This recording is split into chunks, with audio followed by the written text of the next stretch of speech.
Alrighty, hey, what's up, everybody? Hope you're doing well. Yeah, okay, there we go.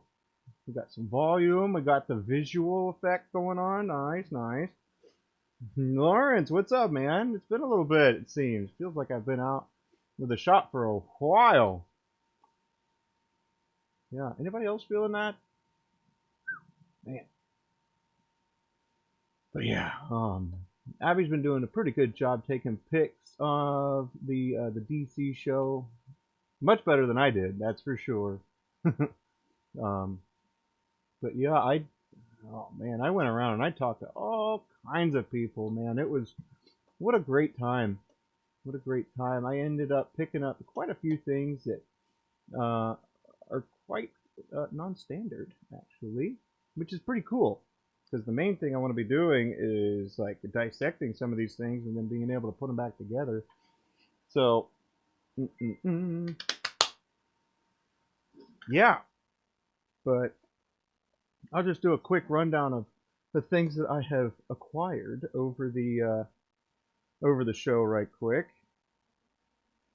If that's something that interests y'all. And then I got another thing to show, and then we got another thing that'll be on its way here shortly. My goodness, there's a whole bunch of stuff happening here at the workshop. So it is a little wild.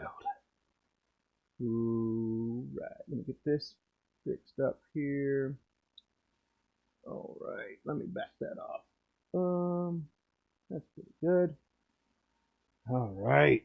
You've been seeing the stuff from DC? Right on, man. I appreciate you.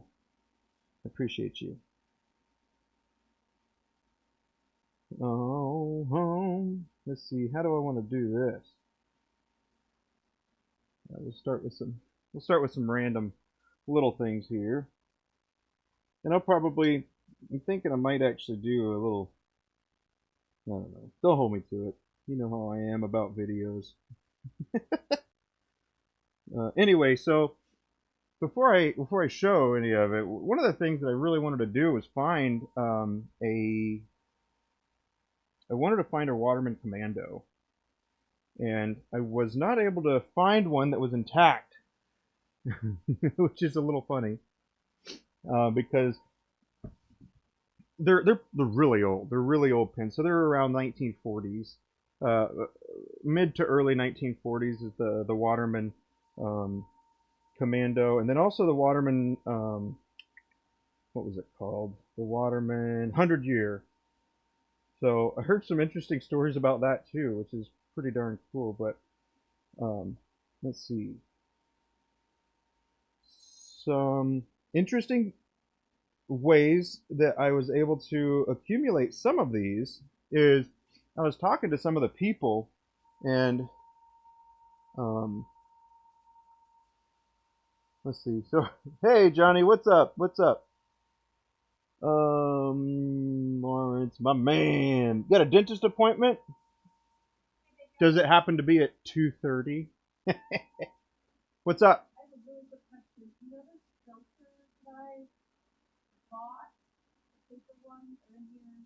Yeah, they're under there on the right, behind, but they don't have a strap,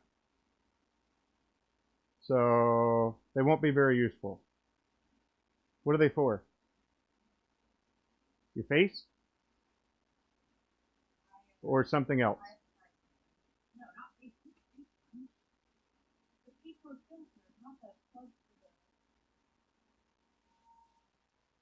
Uh, cleaning. I brought them in. I remember seeing one out, and then I didn't see them again. They're like cone filters. Yes, thank you. I thought those were masks. No. Well, that's why they didn't have a strap on them. I was going to use it for weed whacking. It would have worked, though, probably. All right. Sorry about that. Anyway, so here we go. Check this out. So I got these little guys. These little guys, I'll be honest, I picked up the business cards of everybody, but I don't remember where all of these came from.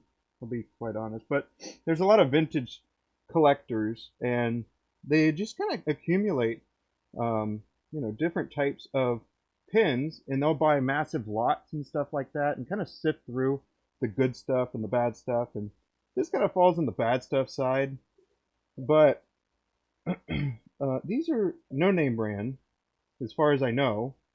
I haven't, done too much close looking. They didn't have a cap. The tines are really not going to work, but they are lever fillers, which, is kind of the point of why I got them, except they gave them to me for free. I said, I can't do that. I got to buy them. But he ended up giving me these, and then I ended up with a couple other things as well. But if you didn't know, this is a bladder filler or a lever filler type of ink mechanism. And what happens is that there's a bar on the inside under this little lever that has a sack. And the sack, I'll show you on a different pin here once I get to that. But the sack, it connects to this part right here, and then it's just a pressure fit inside. And then this shouldn't really need to come out unless you have to replace the sack itself. So you would dip it into ink with the lever out, you'd stick it in to the ink, and then you would let it come up, and it would suck up because the bladder would fill back up on the inside, and then you'd be able to write. So that is a bladder type of fill mechanism there. This one I'm pretty sure is the same.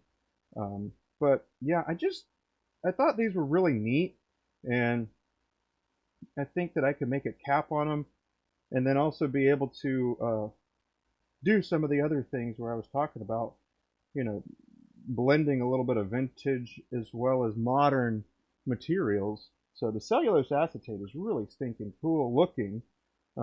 However, we do need to revisit some of those other things. Let me show the most destroyed Waterman Commando I've got.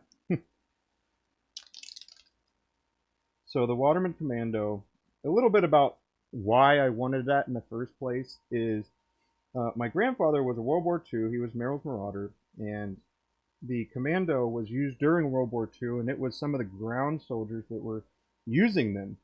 It's kind of hard for me to imagine being a soldier out in the on a battlefield using a fountain pen, but that was the purpose of this one. So again, it's a bladder filler.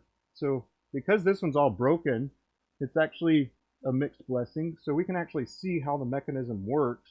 So it still has its lever, and the bladder would be inside.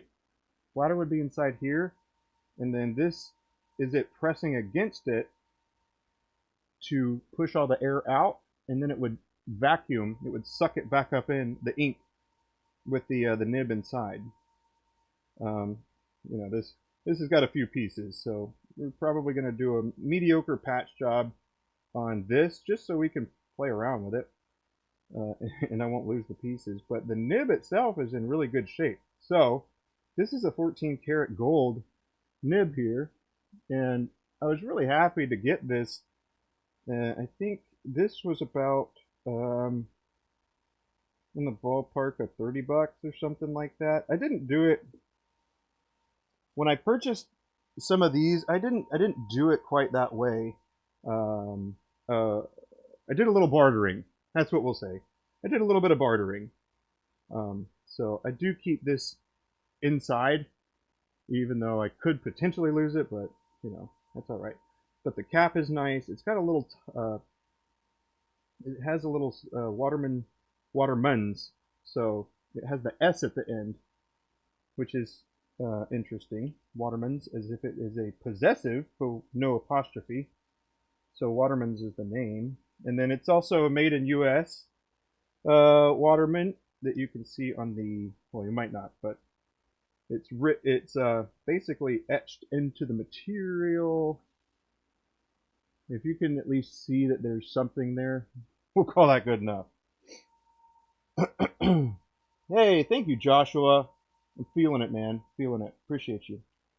So that is one of those other things. So this is one of the broken ones. I did end up with another one that was closer to not being broken.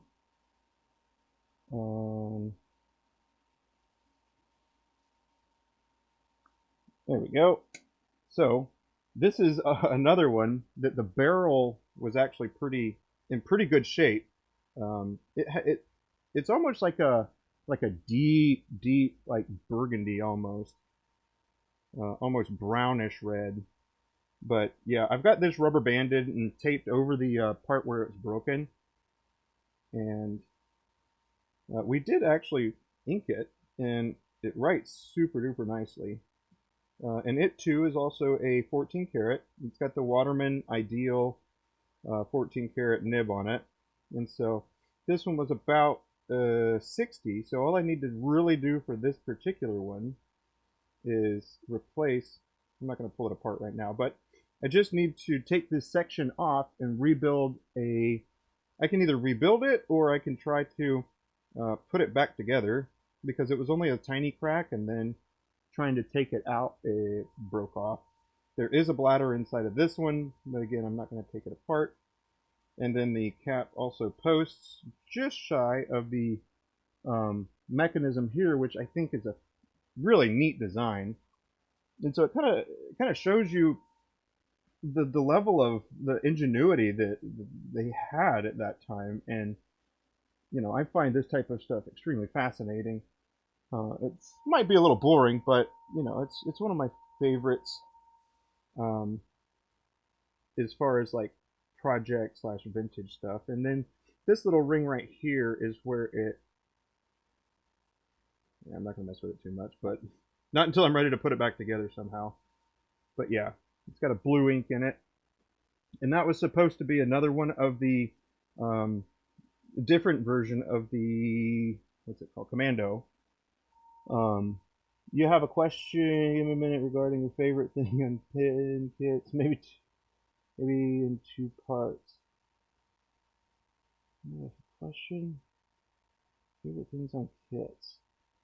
I'm not sure exactly what you're asking of me, Michael. Sorry about that. You want me to just tell you my favorite things about pin kits? Is that what you're saying? So those are the two Commandos. Those are the vintage pins that I was actually trying to find, which is pretty dang cool. So one of the guys, here's another one. It's a bit larger, and some of the older vintage pins as well also have vents that it's hard to see, but there's a vent right here too. But this is a big old chunky nib that I saw it and I was like, oh my goodness, that looks really cool. And so I ended up getting that. Is it remove? Anywho, you can see that the back end is broken off, but then that little circle on the inside is, I don't know if you can see that. There's a little circle, like a little brown spot right there, and that's the very end of one of the bladder tubes that go in to suck up the ink. And then the clip was on it, but while it was in my bag, it broke off. But you can also see, because of the coloring here, this particular coloring on this, you can tell that this material was it was done for. So yeah, it just ended up snapping off, which I'm not surprised. But again, it is a Waterman. That we'll have to try to put together, because I really like that big nib on it. So some big nibs, they end up being wetter, or some of them they end up being more springy, which is pretty dang cool. Let's see, what do we got here? 2 parts. Tried Slimline last night from Timo. Ever experienced a transmission slipping? I don't have many issues with the transmission slipping. But if you really needed to, what you could do is you can actually use just a tiny dab of glue in that little channel. If you go past that silver or the brass collar, I don't have one handy, otherwise I'd show you what I'm talking about. But you can do just a tiny dab of glue there, just making sure that it doesn't go to the components that move. So I'm not a super fan of Slimline kits,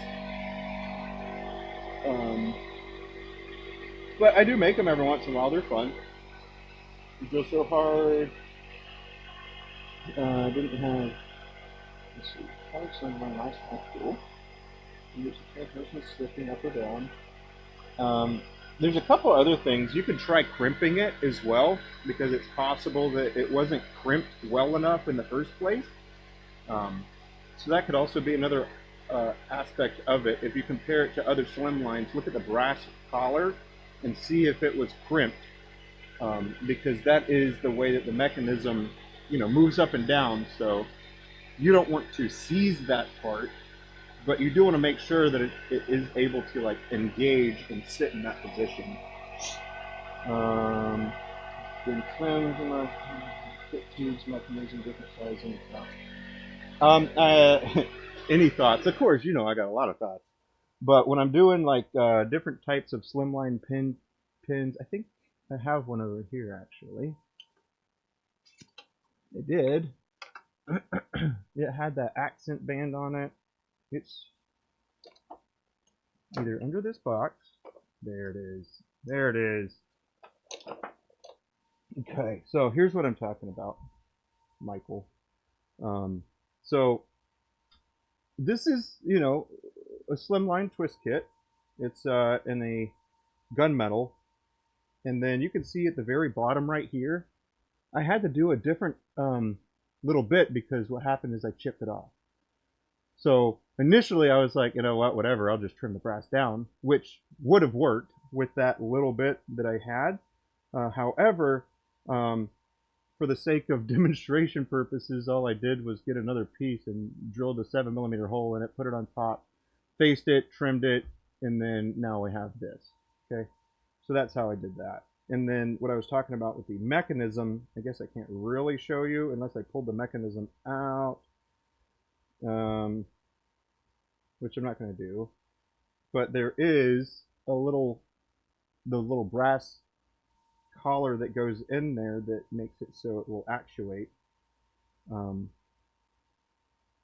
That's inside, and it's got to make sure that it stays in place so it doesn't stick too much of the actual writing nib out. I think that answered. I think that was. Is it possible to shorten the tube? Yes, it is. Yep. The only thing that you really need to be concerned about is cutting off more than that, essentially. So if you remember the top part here, right, where the clip, where this presses in and holds the clip in place. So this is the top part. But you know that it presses down to about right here, which is about 5mm down or so. Other than that, you have the difference between the 5mm up at the top, about here, all the way down to about right here, but make sure that it is disengaged. So like this. So you do have a little bit of room. So from about here to here, which is another maybe 7 millimeters or so that you have. Oops, sorry. I was out of frame on that. So from about here to basically the base of this cap on the inside is where is how much you can take off. Just realize that it will change the proportions. Also, if you really wanted to, you could make it even shorter by having a smaller collar here. And if you didn't have this collar, you could put it on like this, and it would look a little odd because there'd be no break, but it would work nonetheless because it's still engaging the same area in the same way. It's just that collar gives it a nice aesthetic appearance. So yes, you do have space, and I guess the collar would be a pretty decent guide as to how much space that you had, because I think that's probably about 4 millimeters. Let me measure it. Let's see, what are we looking at here? So we got this. Look at that. My estimation was pretty dang close. So yeah, that's about how much you can remove, and it'd be pretty fine. You can take a little bit more off, but you might end up running into different problems. But yeah, you can absolutely customize Slimline. People don't. They usually just follow the rules of whatever a Slimline pin kit says, and then they don't really do much else afterwards, which, you know, in some cases it's fine because it's a Slimline pin. But if you're trying to practice your skills and on a budget, this is a fantastic way to do it. Yeah, I've shown the single barrel Slimline. Let's see. So yeah, you can absolutely trim some off. Let's see what we got. Let me catch up a bit. Impossible. Kind of what I was thinking is the clip didn't want to sit correctly, so I'm wondering, trim the lathe, maybe trim it too much. It's possible that you did trim them too much, but you know, if you just know that you can take some off and it'll still work fine. You like the big cigar pin component sets? Yeah, those are pretty nice for sure. Kits look identical to every other kit, so you're thinking you may have barrel trimmed it too much. Yeah, if you're shaving off some of the metal, then you're going to start messing with the actual intended sizes that it was supposed to be. Your go-to right now is Penn State. Right on. This was a test. Only lost about $10. Well, in your time. You trimmed too much when barrel trimming. Wasn't seating and staying on properly. Now, the other thing I suppose that you could do is put like a little spacer in there, or not a spacer, but a something that'll make it a little thicker. So there's like little sleeves that you can put onto that, but you'd have to make them and make it so it would fit correctly and all that. Anywho, all right, back to my haul. All right, so I showed you that broken one, a couple broken ones. These are also, these are Weaver, or wherever. I thought it said Weaver when I first saw it, but they're called Wherever. So yeah, I picked these up because I wanted some things that I wouldn't feel bad about really messing up. But they also have 14K nibs, 14K gold nibs, which is pretty cool. And this one, I'm pretty sure, is an aftermarket one. Yeah, this is an aftermarket one. But the interesting thing too is that these were translucent.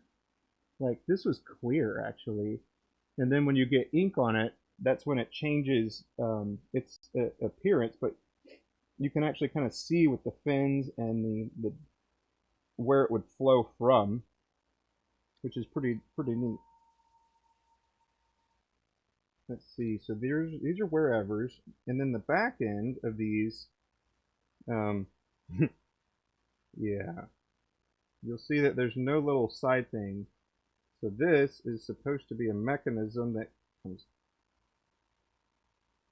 in and out, but it doesn't. So again, another one that I'm going to have to play around with, or I get to play around with, right? Because it's probably, yeah, you can see that these are pretty well stuck.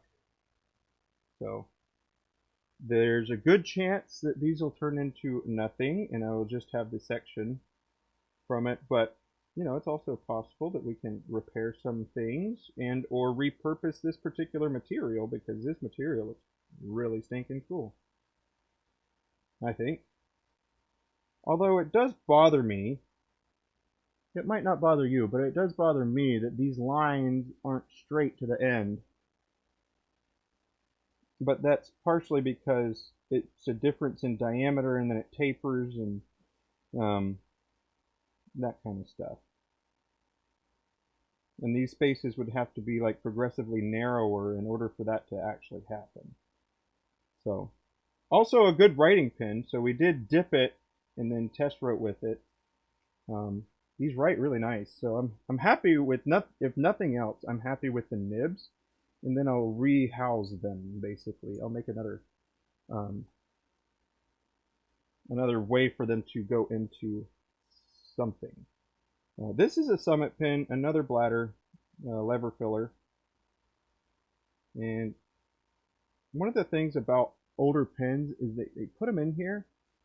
They put these things, they're friction fit, but they also introduce a little bit of adhesives in order to make it stay. So sometimes you have to heat up the glue to make it looser in order to actually take them apart. But this one, here you go. There's a bladder from it. So this one actually is in pretty good shape, and it would probably work assuming that the nib was good, which is a wall, or Summit, I mean.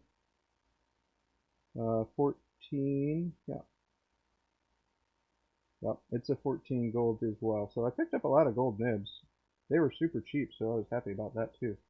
But yeah, this is the replacement tube, and when you buy the tubes, they come a little longer, and they also come in different diameters. But what happens is you want to put them on the end of that. I can show you on this little nib right here. So you can see this is just a bigger, this one is just a bigger version of this. So the sections is friction fit right there, and then the actual rubber part, that rubber part goes to that. And you can use a little bit of maybe 2-part or a little bit of glue of some sort to really get it to stay in place. But yeah, this one is a Summit, and you know, I picked it up because it was looking really cool, and it was all intact and everything. It had a really narrow nib too, which I thought was interesting. But then it just goes in, and then the lever itself, it will press down onto the bladder.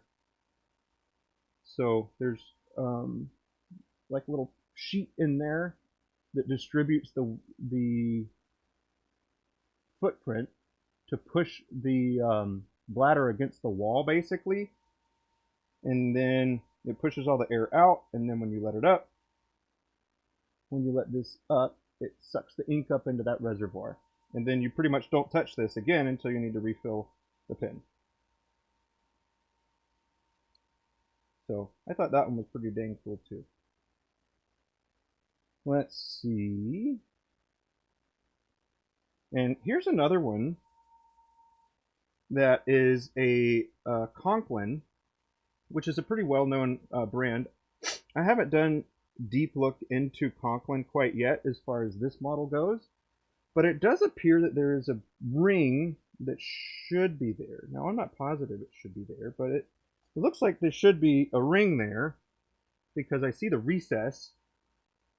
And then this one has that gold band that I'm talking about. Let's find a, there we go.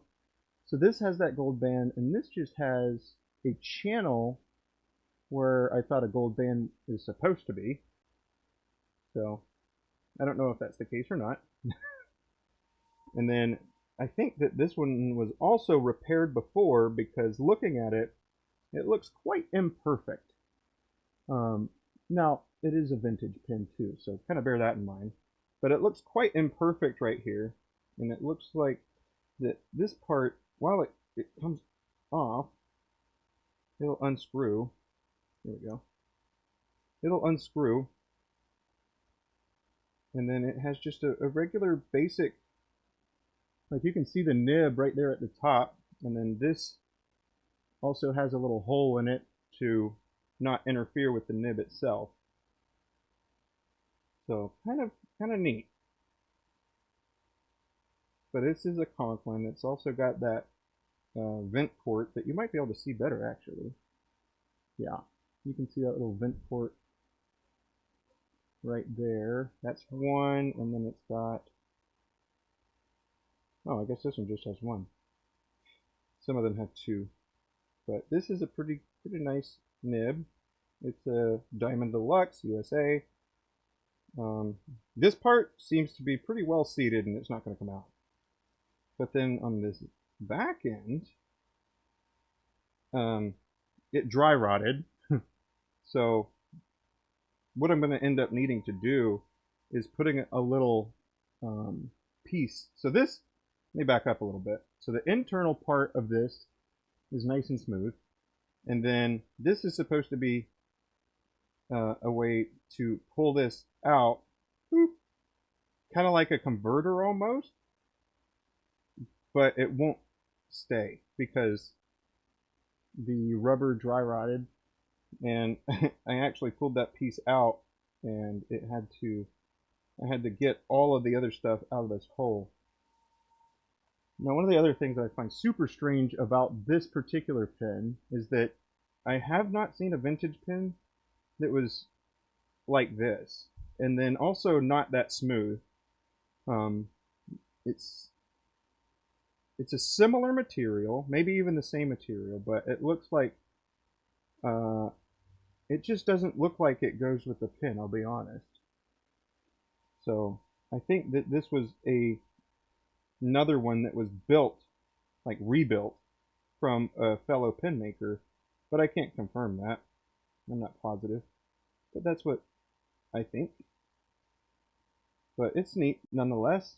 It's a different type of mechanism. See, that's another reason why I just don't think that this is for it, because this doesn't post very well. Like, it only goes to there, which tells me that that should have been tapered more if you wanted to actually seat it how it probably should have been. So there's a lot of little clues that I'm looking for when I'm getting a different type of pin, but it was a Conklin, and it was a completely different mechanism, and I didn't really care if it broke or anything like that. So it's for me to play around with different vintage style pins, and then also have a pretty nice nib at the end of it that I could use in something else if it didn't work out. Okay, properly. Well, the clip. Okay, so for the clip side, you're actually in luck if that's the case, because all you got to do for the clip side is just throw a little dab of glue into that with the pieces apart. So just a little dab of glue on it, seat it, and then activate from the barrel side, the opposite open end.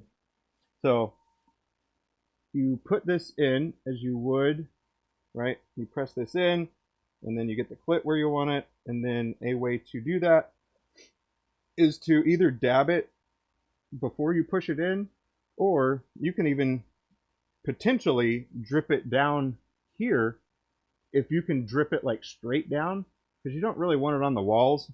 But if you do happen to get it on the walls, you can just use a little reamer or something to kind of clear that up a bit. But again, this is probably more effort than it's worth, unless you were just trying to test something out or learn something else. But yeah, I would say just try whatever comes to your mind and see if it works. If it doesn't, then pivot and try something else. Let's see. So I showed that one, that one, that one. Okay, this one's really cool. This is a Schaefer, and this one was made in Iowa, patented in the USA.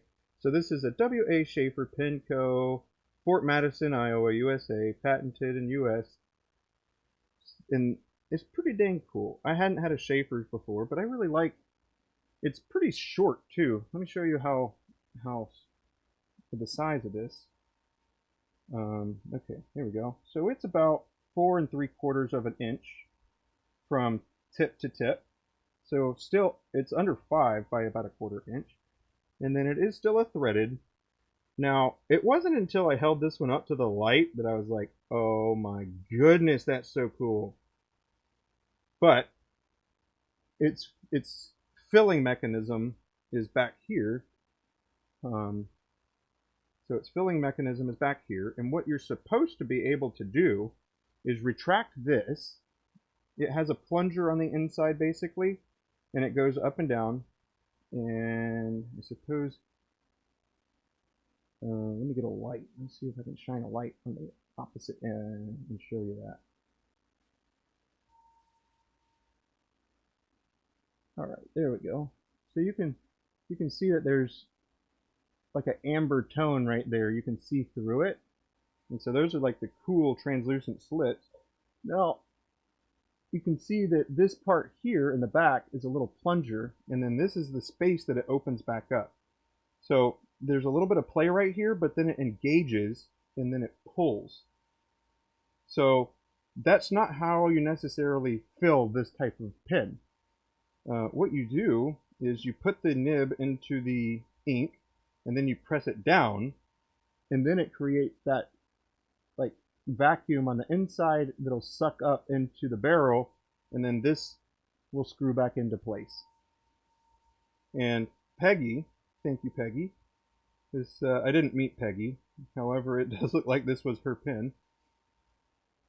So thank you Peggy. But yeah, I just thought this was a really neat one too, and also made in the US of A. USA. But yeah, and it extends to be quite a nice length, I would say, and it's pretty light. So this is that. Let's see, as far as vintage pens go, let's see, I did get another pen from a fellow maker. Let's see, it was Lucky Star, I believe. Yes, Abby picked up one from Lucky Star. We just did a pen swap. But yeah, this is the one that I was carrying around. You know that I don't like shoulders that are this big. These are big, big shoulders. And then I also didn't want to deal with the little bit that got right here either, at least before the show. But yeah, that is the one that I was carrying around. It serves its purpose, so sometimes you don't make the greatest thing, and then you just kind of move forward anyways. So a little bit of that. And then yesterday I was playing around with the parallel pen again, which is pretty cool. So I think that y'all could actually pretty easily do those if you wanted to. Let's see. Let me look at my other little bag right quick. I think I've shown this one before. However, I haven't figured out where this one's actually from. It says Moore on it. Moors. M-O-R''S. So that's a possessive, right? That makes you think that maybe it was Moors that this pen belonged to. But this has got a Mont Blanc safety mechanism type of inside to it. So the Mont Blanc safety mechanism, the pen or the top threads all the way down, and then there's a seal on the inside that it like presses up against. And you'll see why here in just a second, why that's the case. This is how you fill the pen. You put ink inside, and then when you're ready to use it, you uncap it, holding it upright, and then there's a knob down here on the base that you can rotate, and it makes the nib come out. So I'm pretty sure it was Mont Blanc that did this type of mechanism on the inside. I'm not positive, but I'm pretty sure. But on the inside of this cap, again, it fits flush with this, and so that's how the ink doesn't come out. And then we can take this apart. So there's multiple bands. This band is the one that activates it. This is the one that seats it to the barrel itself. So we can separate this, and then you can see that the entirety of that mechanism is right here on the inside, and it's got a spiral to it. So the spiral is what we're using that makes the pen extend in and out, which is probably like a rudimentary version of like the mechanism, although it does have to advance a lot more than like a regular Slimline. So this has to advance almost in, how far is that? That's maybe an inch or so. Maybe 20 millimeter, 25, I don't know, somewhere around there. It's not very far, but this is, from my understanding, the type of mechanism that was used in the Mont Blanc safety pens. Yeah. So it's got all this stuff. If you look close to, it's even got an ebonite feed. Come on. You can kind of see the orange sheen in there. So this is also, made from a similar ebonite as that, which I think is really cool. But yeah, this type of thing gives me some crazy ideas, we'll say. But very, very cool pen. I was able to get quite a few that were super different, we'll say. And then when you go to insert the safety back in, there's actually a channel for this pin. So this pin is what makes it go up and down that little cylindrical part. So if I take it out, I can pull this all the way out. But this is what's holding it in place. And you have to put the channel, you have to put the pin into the channel, so that pin has to be the correct size for that. And I'll be honest, I have no idea how I would cut a channel on the inside like that would facilitate the engagement of the actual activation pin there. But I thought it was really cool, and it stays nicely. I haven't dipped it yet. I wanted to keep this one clean because I thought it was really, really cool. It also posts, and you can post it and then still activate it, so that's pretty neat. Let's see. I think that's about it when it comes to what I got. Abby picked up some other stuff as well. If you're interested in seeing what she picked up, let me get her.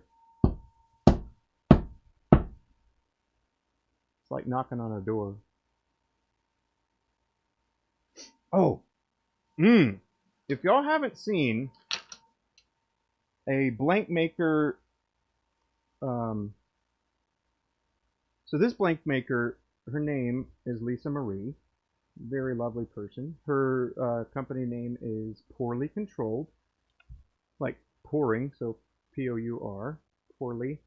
And then we picked up some blanks from her, which, like, it went immediately. Do you want to go over your haul of stuff? It's mostly beads. I can bring that one little pen out. Well, you also got that one from Lucky Star. Big. Pen. Where's that wood pen come from then? TriStar. TriStar. Yeah. My bad. Not Lucky Star, TriStar. That's my fault. My fault. Anywho, so these blanks, we sent her a message and we're like, hey, we would really like some of these. And it was she's so nice. But Yeah, so I have a really interesting project that I'm going to be doing, but these are what the blanks look like. So we have what's called silver linings, is this one right here, which, my gosh, we made a pin out of that on stream, and I think somebody saw it and then asked to buy it. Abby was a little sad because that was the one that she was hoping to keep. And then this red one is called Not Hot Lava, which, oh my gosh, this is one that I saw, and I was like, Abby, I have to get some of that. So this, she does some incredible work. So if you are in the market for some blanks, obviously Abby's making some blanks to sell, but this is another maker that I have already used their materials, and I liked it, and we bought more of it. So that's I can actually recommend that. I don't get anything from it, so if you do, just say, hey, Maverick sent us over, or yeah, Maverick Pin sent us over, something like that if you want to. If not, that's also cool. Let's see. So one of the questions I think that people were wondering about is how did the oh yeah, also Abby got me a Sasquatch rickshaw. If y'all are in a business of containers of sorts and you want to put a different pattern on, rickshaw is fantastic to work with. But yeah, this is what I got with it. Or Abby picked this up for me actually. And so I'm thinking I'm gonna put my little card into this, like my measuring card, and then I also have my other ruler back here. So one of those drafting things that I was thinking about, this is, a, a very small scale version. Then I've got my notebook that it fits in there pretty nicely. This is an Odyssey notebook, and they use Tomo River paper, which if you don't know much about Tomo River or paper in general, you're not alone. I don't know much about it either. However, the Tomo River original recipe for the fountain pen paper specifically has changed. The company doesn't, like, and the got company bought or doesn't whatever. exist. Well, I guess yeah, it got bought. That's what it was. And so they swapped the recipe, but the paper hasn't quite been the same. So That's original. yeah, this is the original. Yeah, this is the good stuff. You mind her? Let's see. Yeah, sure. Here you go. I can go back in. Yeah. All right. Time for Abby to do a little showing and telling. Okay. You can come over here.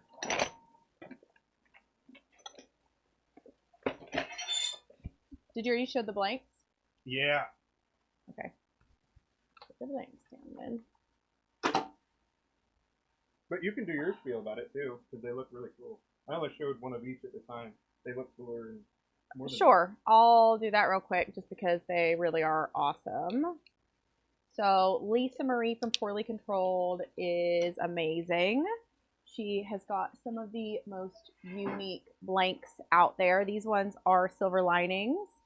As you see, one already has my name on it because it's mine. It's a pin for me, but we got these. She's got some amazing stuff. She just came out with new stuff. You can order through her website. Most of her blanks are done like to order. So I think she does them in multiples of 2. So 2 minimum per color, and that's how she pours them. So those were silver linings. These are the Not Hot Lava, which were, especially when John saw these, was one of the ones he was most excited about. And then we have a customer that brought us a blank to commission into a pen. This is one of Poorly Controlled's new ones. This one's called Monet's Garden. So it's got a lot of color shifty, really pretty. And then, oh no, sorry, this is the one that's the for a customer. It's the something sherbet, rainbow sherbet. And then this one she gifted me because it's new and because she's amazing, super sweet. So those were the Poorly Controlled blanks. Hey Lauren, I didn't do a ton of shopping. I say that, but I ended up with stuff anyways. It's just from fewer people. I also got a new rickshaw. This is probably my new favorite style of case. We have one that is our stratified, which I want to get some more of these made to actually sell. Because I'd also like one that's our stratified powder. That one's John's. But this is a new release from Stationery Universe, Tori over at Stationery Universe, who, designed these with rickshaw. They've got like pen and ink bottles in space, and those are kind of the colors that she recently came out with. And then I bought one pen at John's request and then ended up being mine. Oh, yeah. So this is the new Esterbrook Niblet. It's their new little mini pocket pen. And this one was Botanical Garden or something along the lines. That was the color. So it threads like that. And then John got it ground into a fine architect fine on a fine, which I love. I've got this really cool red ink in this one. So I've been using this a lot, actually. The architect in it is super sharp, though. So that is the only pen purchase that I made, and it was for John, but is now mine. So that's the Esterbrook Niblet. And then this was a pen swap that we did with TriStar pens. He's out of Tennessee. And this is Cocobolo wood, which was my favorite. He had a bunch of really cool wood pens. They are sleeved with resin. So this one has a little peekaboo accent of like a multicolored resin blank. And it has a bright pink section. This one is a Bach nib, and it must be tuned because the couple other pens that I've gotten from a few different people and tried out, like I inked them and they were Bach nibs, and I hated the Bach nibs on them. So once I'm working on learning how to tune and fix nibs, so I'll eventually get around to hopefully fixing them. But this one writes beautifully, so I don't have this one inked, but super cool. It's a bit on the larger side for what I usually use, but this wood is just so pretty. And as y'all know, we don't really do much wood, so that was a fun trade because it's not something that we really do or make. And then I got a medium or architect grind on my medium nib that is in my personal stratified pen, and it's probably my new favorite. This is a medium architect, so that's what I got pen wise. The rest of in my case, my stratified or my rickshaw case, the rest of what I got was mostly ink. So I got all of these from Stationery Universe. They're new and they're butterfly themed, and if you've heard me talk at all, butterflies are my thing. So I bought all of the colors there. Let me pull them out. They're the same two colors, it's just two are shimmering and two are not. So this is the Midnight Morpho, which is like a purpley pink with a little bit of blue, and it's got like pinkish shimmer. And then my favorite color ever is this teal, and this one's called Morning Morpho. So the same. This one's got silver shimmer in it. So those are those ones from Stationery Universe. And then I bought a ink from Lucky Star Pens, who's done some collaboration inks with Colorverse. So this one's called Lucky Galaxy, and I bought it because I don't have any colors that are like that. It's like a super almost neon like coral color, and it's got teal shimmer. So I got that. I got a few little Colorverse minis because we were looking for a red to put in that niblet. So these were cool. These came from Darrell's Pens. His wife sells ink. So these itty bitty little bottles, and you can buy them in packs of 3, essentially for a discount to try out colors. So I got Mars Attack, Martian, and Albert because they were colors unlike what I have. This is like a lime green, just a weird orange. But I have this one in the pen, and I really like it. So almost done with inks, I promise.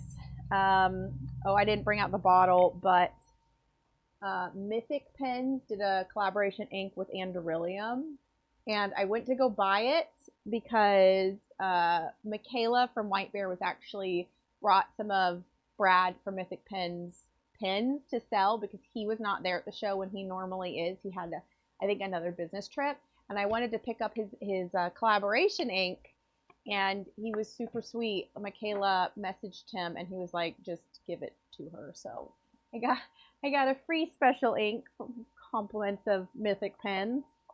And then the last thanks, Brad. So the last three were from, I'll be honest, I don't remember the name of the shop, but she was beside John Tello, who was influencing me to get these.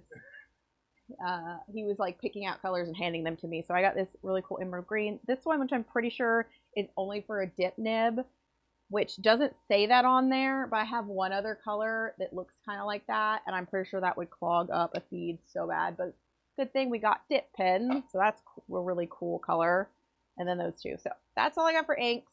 The last thing that I bought were the new Colorverse Shuttle dip nibs, partially because I wanted to see how they stack up to the Kakamori, which is what we use and what we carry for our dip pens. And I wanted to make sure that they fit. They do indeed fit. So if you have the Colorverse Shuttle dip nibs, they do fit in our dip pens, which is cool. However, I much prefer the Kakamori to these. But it was good to try them out and to have them on hand in case people have that question, like if you already have a nib. They're a little less expensive than Kakamori, but not by much. Like, it's a less than $10 difference. And I just think that the Kakamoris, the one from Japan, are nicer. I like the way they write better. The angles are a little bit different too, so it kind of depends on how you write. Love the Not Lava Blanks. Catch you guys on the flip side. Gotta go. Bye, Lawrence. See you later. Have a good appointment. Anyways, yeah, the not hot lava blanks are really, really unique and cool. Yeah, that's my stuff. And then John got mostly vintage things, as y'all saw. So it was fun. Oh yeah, we didn't go there just to buy. No, we had a great show. I don't know if John talked about that. Not at all. We had a super fun, fantastic show. DC is the biggest one in the world. Last year was our first year going, and we were in what's called Room 1, which is where when people came in out of the parking, that's like where they came past. This year they changed up the layout. They still had that Room 1, 2, and 3, which is the same they had last year, but they also added a basement room. So there were a couple extra rooms. It was set up a little bit differently. We were in Room 2 this year, which people call the maker's room because that's where most of the bespoke pin makers, some blank makers, we had some nib grinders, a couple other people like that in there for more of the modern stuff like we do. And we had a great time in that room. We were beside Sean from Newton Pens, who is awesome. So fantastic. What a great person. Yeah, we really enjoyed chatting with him the whole time. He tried to teach me how to look at and tune nibs a little bit. And yeah, we just enjoyed getting to sit by him. He was very fun to talk to, and we got to see everybody else that we know in the room, which was most people. Let's see, Mr. Pinhen. Hi. Pinhan? Sorry, I'm like across the room. I can barely read. She doesn't know how. My eyeballs are bad, and it's too small. Anyways, we had a really good show. We got there on Thursday and didn't get until pretty late and went up and went to bed. And then Friday was a full day of lots of people. That's our favorite part of the show, is getting to meet and talk to everybody like in person. So we had quite a few people that came up to chat with us that had seen us on Instagram or maybe saw us last year. So that's really fun. Some YouTubers. Some people that saw John on YouTube here and wanted to come chat to him about like pin making. And then Saturday was great too. That's usually the super busy packed day. There were more people on Saturday for sure, but not as crazy packed as last year, which was interesting. Probably because they added the other room, probably to spread out, kind of some of the traffic. And then Sunday is very slow. So we spent Sunday, John went and, talked more to other people. And I spent Sunday kind of wandering around the room that we were in, chatting with all the other makers. And yeah, so then we came home and we're doing our normal stuff and then kind of gearing up for me going to San Francisco in about 2.5 weeks ish, which I am very excited about. And then we've got Orlando like a week after that. So those are our last two shows for this year. They are all crammed in the same like little part of the year, but I'm really excited about it. We had a great time. I love the pin shows. I don't know. I find them lots of fun. You're welcome for making us go. Yeah. Yeah, John made us go to the first one, which was the Orlando one. And that was a perfect starting show, by the way. For bribing you. John bribed me with Disney World. We brought the kids and did the whole thing. And so Orlando, I love the show, but also we have our things that we go do. It's kind of like our only vacation, well, especially this year, this really like me and you, and we're doing something that's vacation-y, because usually it's with the kids and everybody else. So we've got our couple dates that we're doing while we're in Orlando. But what I was going to say is the Orlando show and shows that are similarly sized to that, where there's like one ballroom or maybe two rooms kind of thing. I think that that's definitely a great way to start if you're a new to pin shows and want to be a vendor. It's easier to kind of get the ropes, get help, find out stuff, it not be too overwhelming, because I could see how DC would be very, very overwhelming. It's really big and lots of people. Although, if you did have the chance, I would suggest absolutely going to a show without trying to sell anything. Just observe. If you had the opportunity. Yes, I agree. I would observe as much as you could before like committing to being like a vendor there and all that stuff. Mike, is it Mattinson? Do you know his like channel name? The one who does the walkthrough? Mm-mm. Let me look it up real quick. Do that after. Well, I want to say it. I just want to say it. I sent it to you. So he does. He's.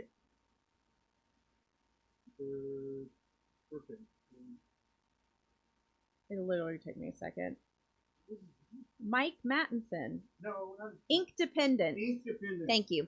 Mike Mattinson from Ink Dependence does an entire like full walkthrough of the DC pin show. I don't know how many years he's been doing it, but we've been there, in it for the last 2 years, and it is hours long. He goes and he goes through every room, talks to pretty much almost every vendor.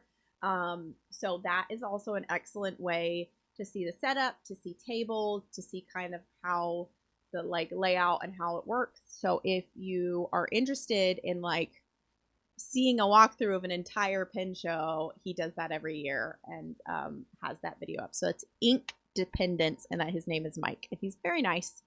John was not there at the table again. 2 years in a row where he's come by our table has been when John's not there, so I get to do the whole spiel, which is fine. But yeah, so that's what I agree with John. If you have the opportunity, go just see, walk around, talk to people, get an idea before being a vendor. But either way, it's lots of fun. Excuse me. Okay. I've shown my things. I've done my talk. I feel like there was something else. I saw we bought the pad, but we don't need to bring that out. It's just a pad of paper. Oh, that's what it is. It's unrelated. Pad paper. Nice paper, but okay, bye guys. All right. All right, thanks, Ab. You got all your stuff? Yep, cool. Yeah, thanks. Yeah, just doing a quick little show and tell, y'all. Quick little show and tell. And then, so something that y'all might, from a maker perspective, might find a little bit more interesting. Let me catch up on some of the comments here. Cool pins. Glad you had a good time. Thanks, buddy. Hope you have a good. Love the not lava blanks. Me too. I got a pretty interesting plan for those, actually. That's non-standard relative to what I usually do. Mr. Pinhan, hello. How you doing, Pinhan? I'm not sure. Either way, What's up? Welcome to Maverick Workshop. Um, let's see. Yeah, here we go. So I was excited. You may or may not know that I have, I keep an eye out at Turner's Warehouse.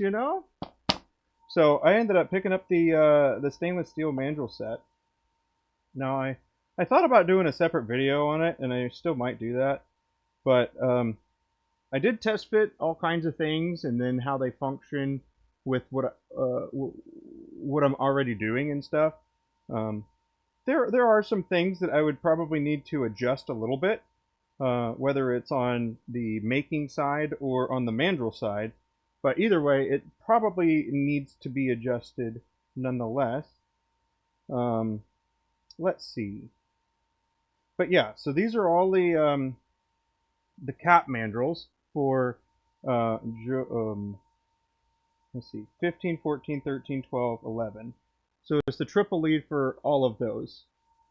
And then these are the barrel mandrels. One of them is a M10 by 1, and the other one is M9 by 0.75. And then also have the Jowo and Bach one as well. Now, the interesting thing I will say about these in particular, let me get that. I'm going to use the Jowo one because I can actually illustrate my point here. But here we go. If you don't know, the section mandrels actually have two sides, which is pretty stinking cool. So it's got the part that you can see, right? And it's fit for a Jowo 6, and then this just goes on, and then it holds it into place. And you can do, I have ideas for this. Now, it could potentially change up my sequence, but it might make it faster in the long run, which is kind of interesting. So that's, really, really quite cool, I gotta say. So that'll mount onto these threads here. And then it's also got a 60-degree recess in there too. So if you wanted to turn it supported, you can absolutely do that. And then same with, now the other side is actually an M10 by 1. So this will thread into it as well.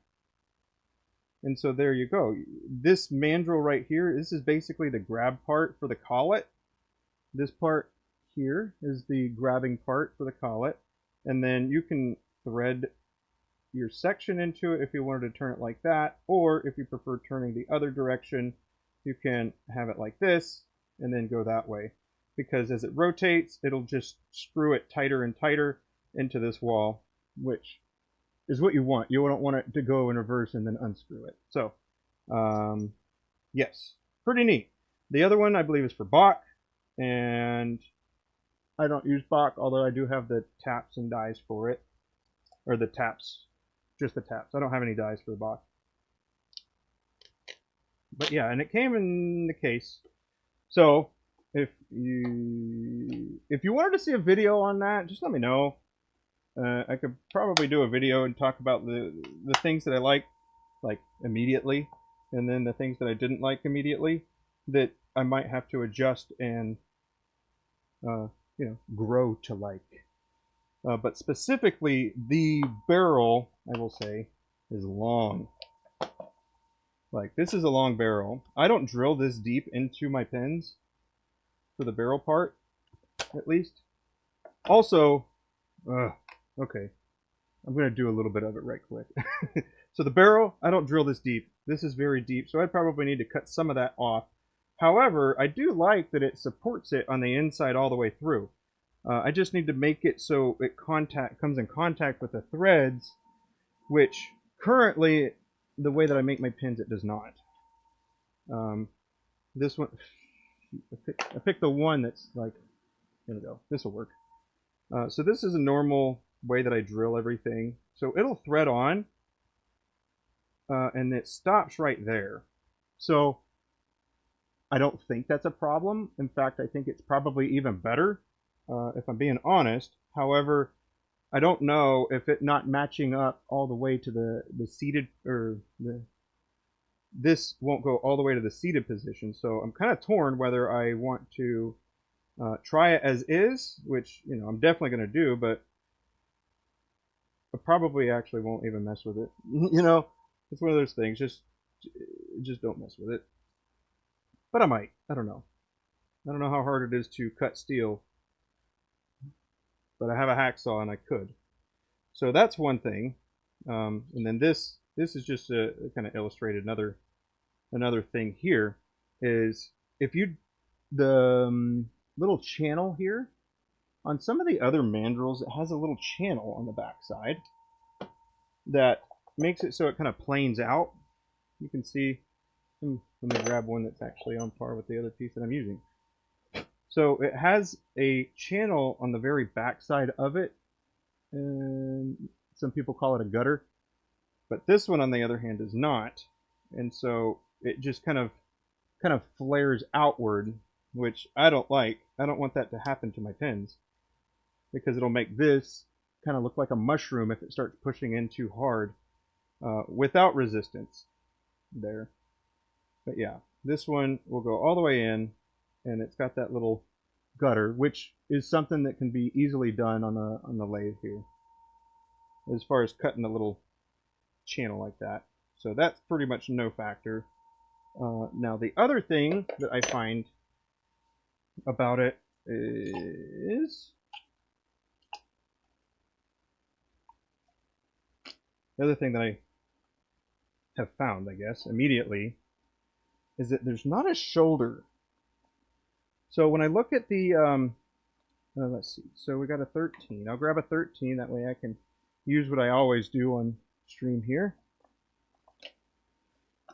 Boom, boom, grab a cap. Here's a cap. So, this cap,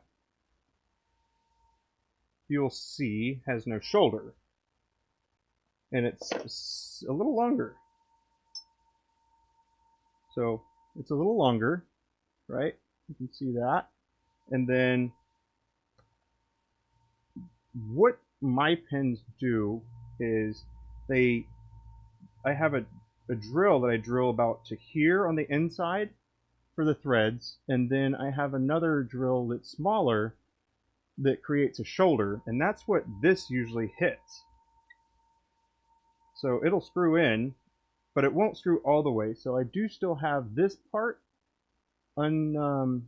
it's not seated, and I do that intentionally so I can actually sand the little edges like that.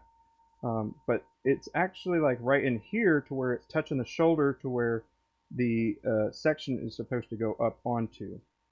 Now, if you compare this brass one to the stainless from Turner's, it won't go very far into it, if at all. Okay, it goes like a quarter rotation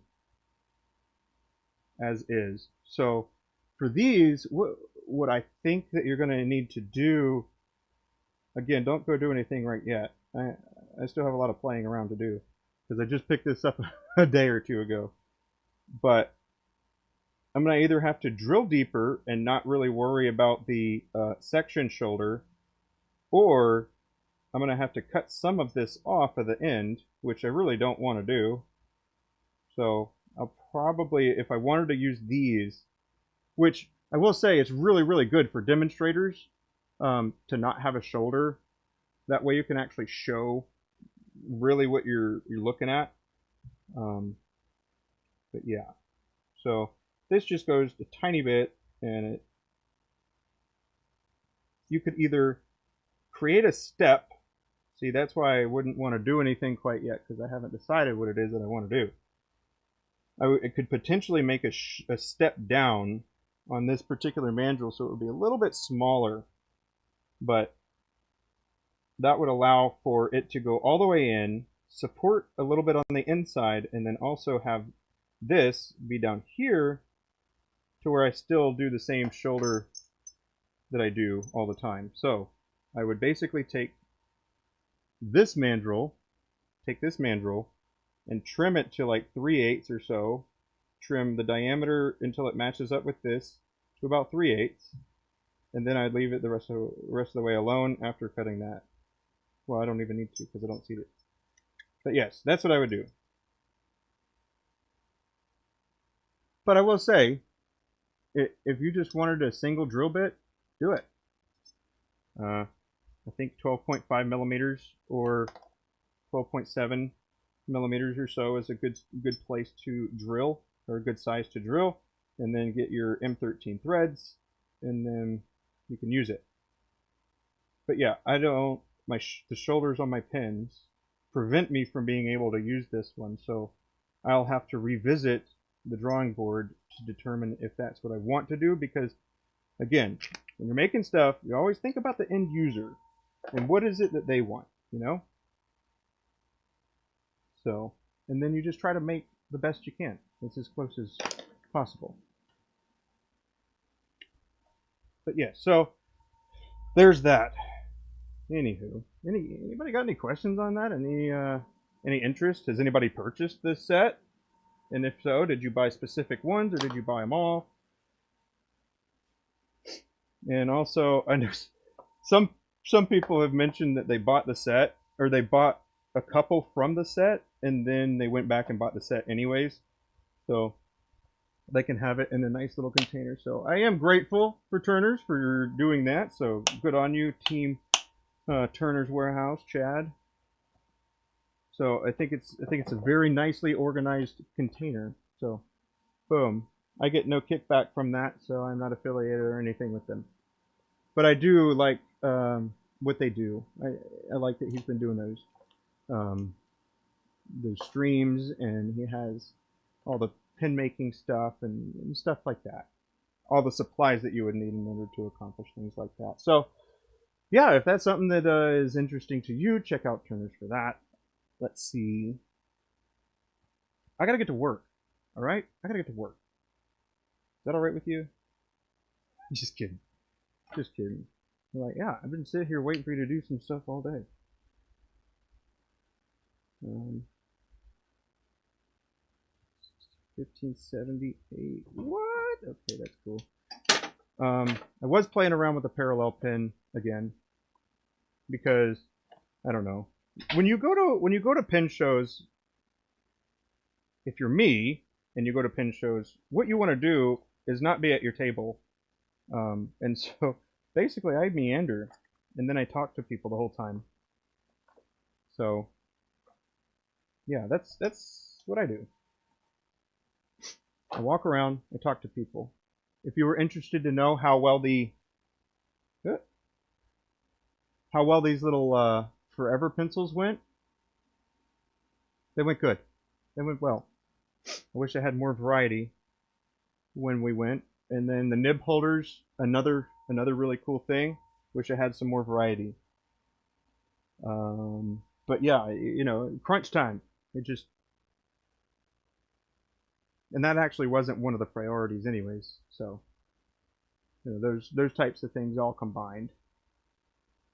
I think that's it.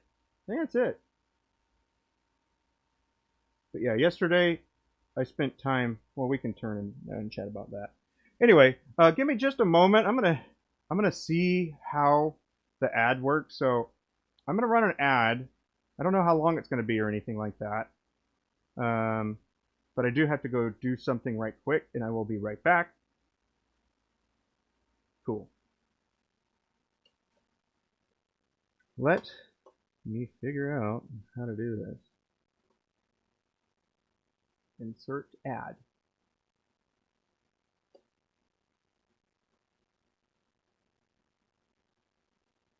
Okay.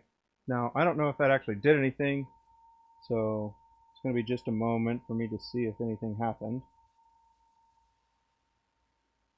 And then, yeah, I've got to go get another charger. Ah, there we go. It worked.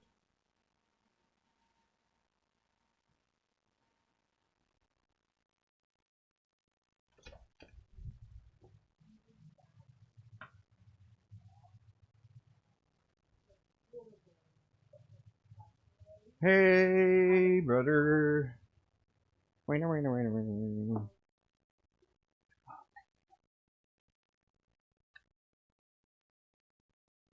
Thank you.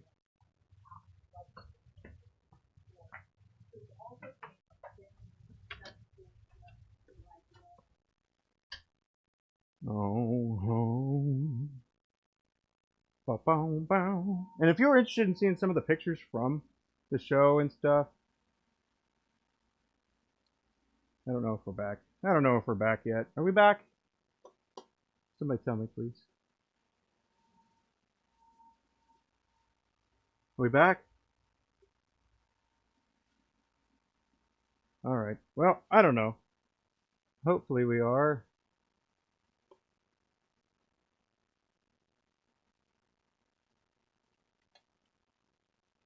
We all back? Question mark? Okay. I had to get this so I could plug in my iPad so I can read the chat while we're working over here.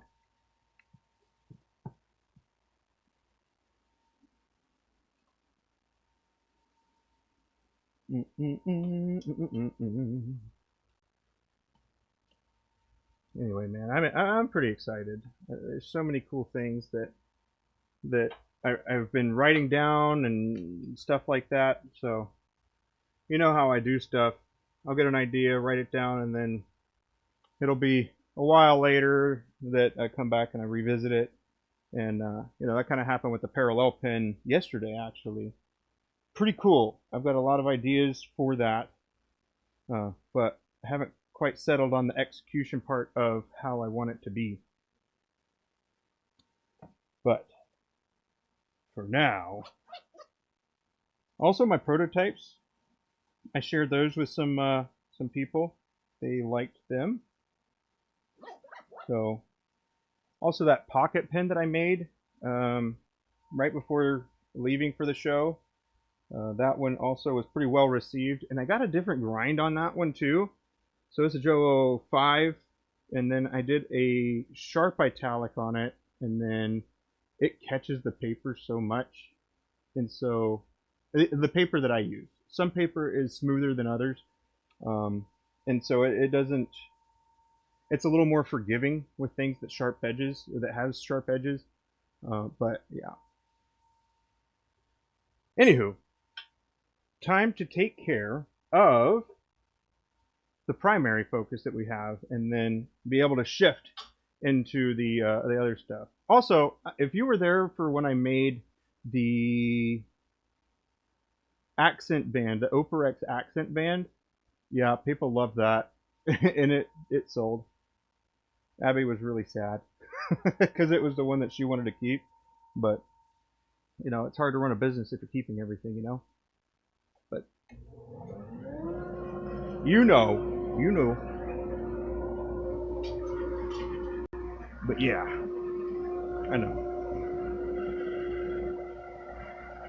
All right, this is a four bump. I told Abby as well that if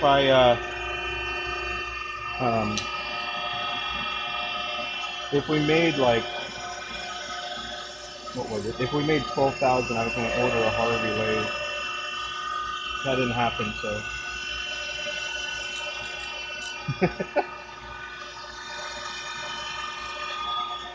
We're also thinking about printer, or getting a Bamboo Lab printer.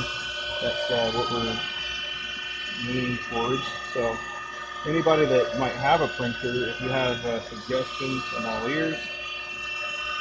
Eyes, I read what you say. Yes, so kind of, I think those would be more quality of life sort of things. It wouldn't necessarily be for selling more anything, just the quality of life and being able to enhance the way that we have certain things. For example, my this tray right here, this is a super simple tray and everything. This right here, and it was printed, but it could be better, right? So this is essentially just an organizer of regular pencils or something like that. And so I made the file a little bit bigger, and that's what I printed the first go. I was able to make 2, but there's a lot of other things that you could definitely be using that for. But yes, had a great time.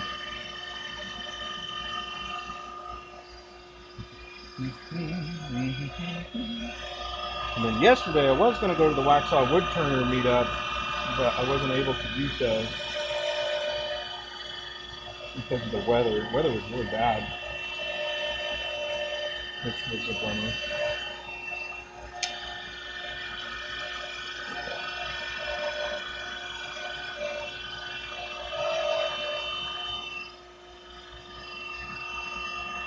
Anywho, I reckon for now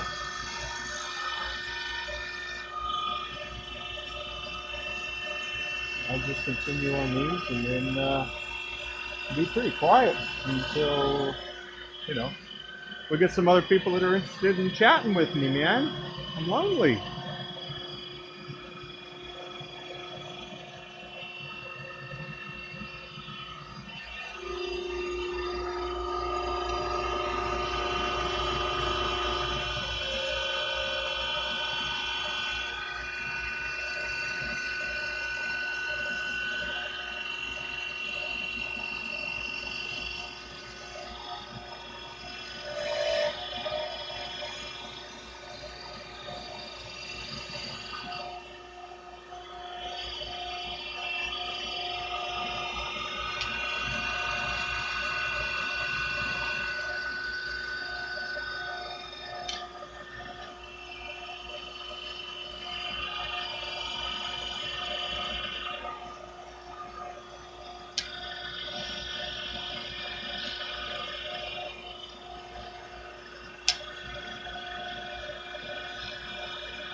Flare the base? What do you mean?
There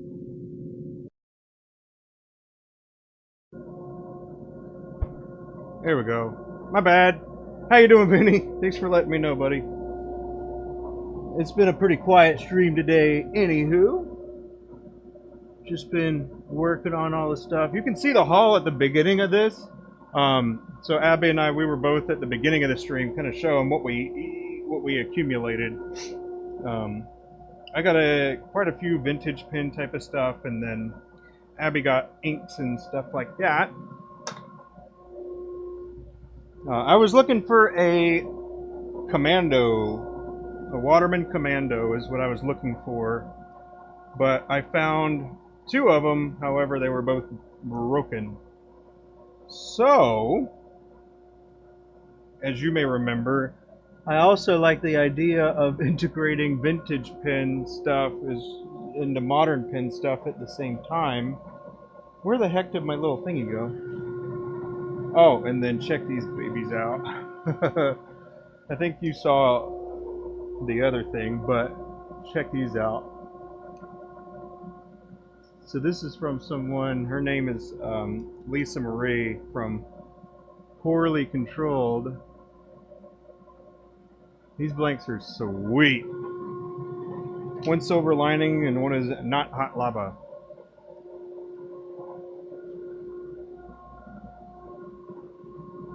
Yeah. But here's just a rundown right quick. I got some free stuff. Got some free little teeny tiny pins that are no name brand that I'll probably try to make a cap. They're bladder fillers or lever fillers. And then these both are broken commanders that I was trying to get, both by Waterman. But yeah, they're both, the barrels are broken, but the nibs are good on them. And then there's another one down here that, you know, these are from like 1940s-ish, so they don't last, they don't hold up over time. So this clip right here, like, you can tell that doesn't look right. It's not supposed to be that way. But yeah, the rest of the pin's pretty dang cool. I just need to do finials on both ends to make it, get it back up and running again. But that one's got a big old 8, like a, that might actually not be like a number 8 nib, but it's a big one like a number 8, I suppose. So relatively speaking, this is the Joe 06 that I always use.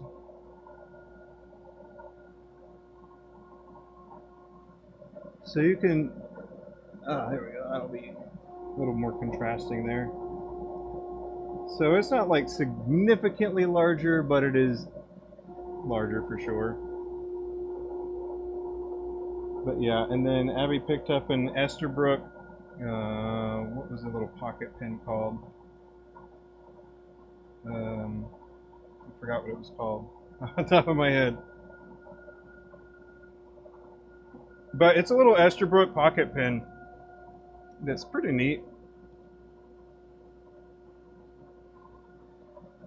It's very similar to one of the other types that I have made.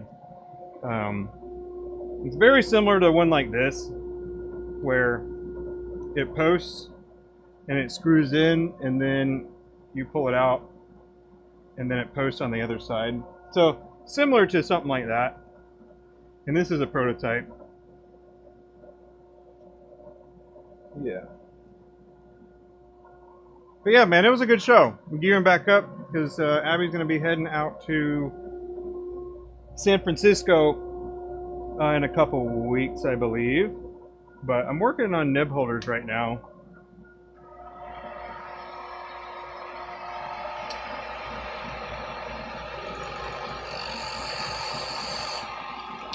But yeah, I pretty much do what I always do. I get there, help me get all set up, and then I leave. But we were next to Sean Newton, Newton Pins. I'm not sure if you've, you probably have come across him at some point if you've looked at fountain pen stuff. But yeah, he's a, what a awesome dude. Really funny too.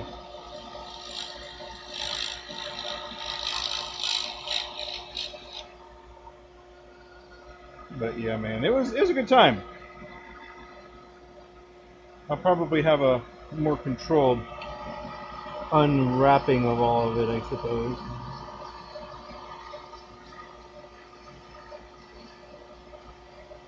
Um, if you were interested, the nib holders did pretty well. The Forever pencils got looked at a lot as well. So that's awesome. I didn't know what how those would go actually, but yeah, those ended up being pretty good. It also for those in particular, it allows for a lower price point item as well. Because the fountain pens are pretty expensive, and yeah.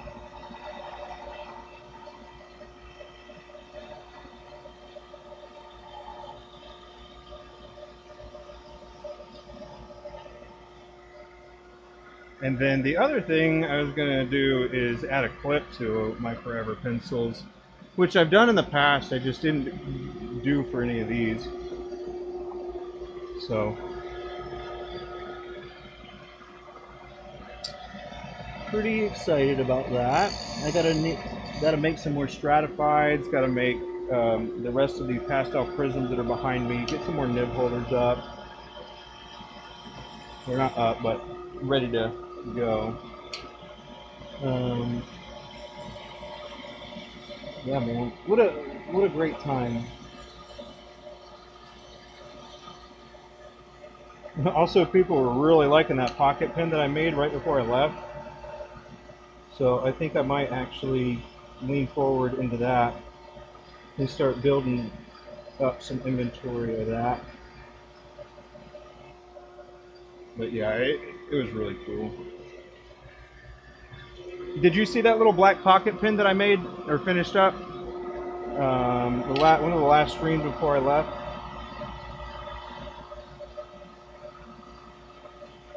It's made with a Joe 05. And then I got a couple different types of grinds from Nibmeisters. The I forgot what his name was.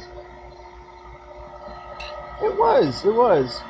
You know, I told Abby that if we made 12,000 from the show, then I would be getting a Harvey lathe, but we didn't. So I don't get a Harvey lathe yet.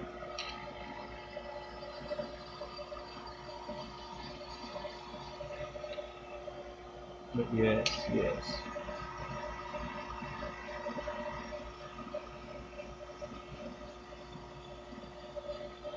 But yeah, we should probably do a pin show haul. Oh yeah, you did see it right on. Well, some people were like trying to pin me down, like, "Hey, you interested in doing some of those for me?" And like, no, no. I mean, I'll make you one, but I will not be pinned down. At least not without a substantial amount of dough. So, really, really happy about how that went. But yes, I got that. I think that's about it. Nothing too wazoo. But I do have a lot of ideas, so that's also always fun.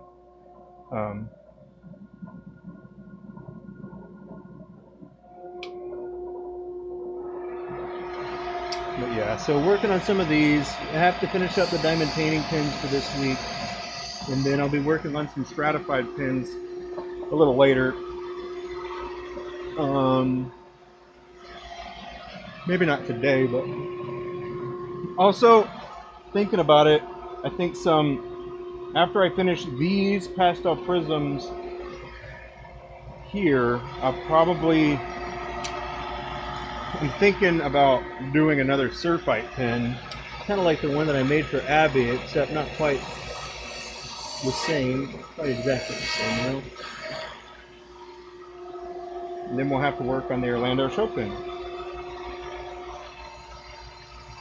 Oh, not super familiar with Harvey. I'll be honest, I'm not really either. Um, yeah, I'm not super familiar either. They have a T40, T60, um, and those are the sizes variation there.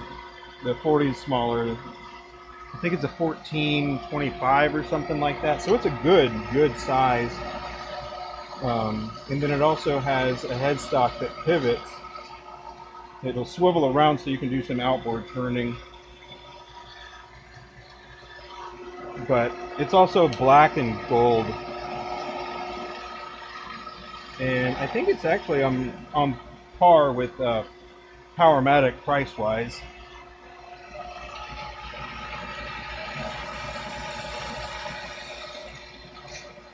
But, yeah.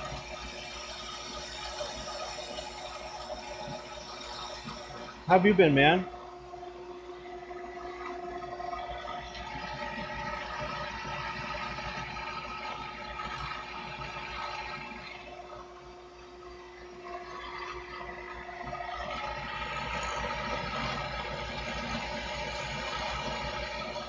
Oh, also for some of those vintage pins, I'll probably just remake some parts of it. Um,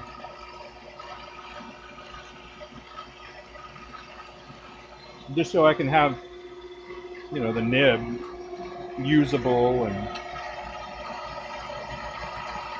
because most of the nibs that I got were from, were gold, 14K gold, and they were pretty inexpensive. So, and gold, if you don't know, it allows for a little bit more flex. So you can press down a little bit harder and it rebounds quite nicely. And then it also lays down a thicker line when you're writing with it. So there's a lot of little things like that.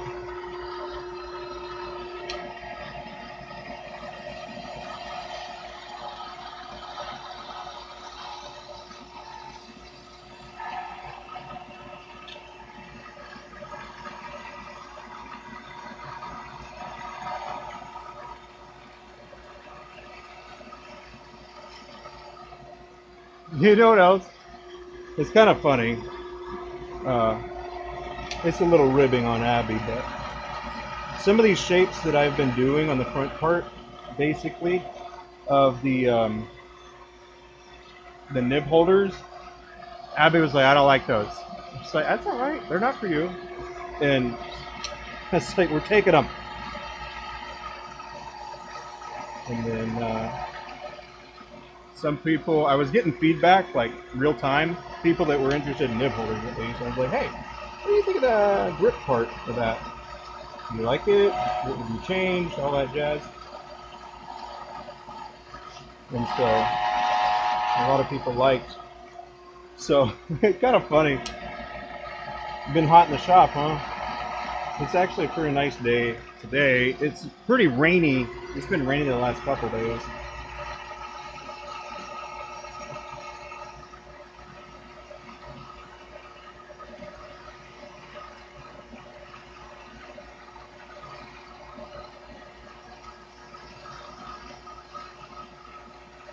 And then yeah, the Forever pencils. We sold a few of them actually.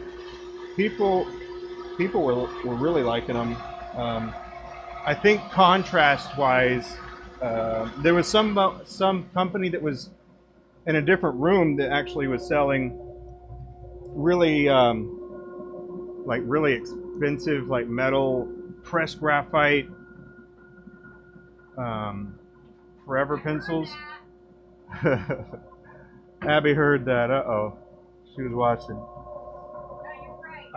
But yeah, those apparently they didn't write as well, and then people that tried out the other pens, Forever pencils that we have that you write with, it wrote a little darker, and then it erases too. Some people they were saying that it was, just like creating an indent in the paper, but not even really writing anything.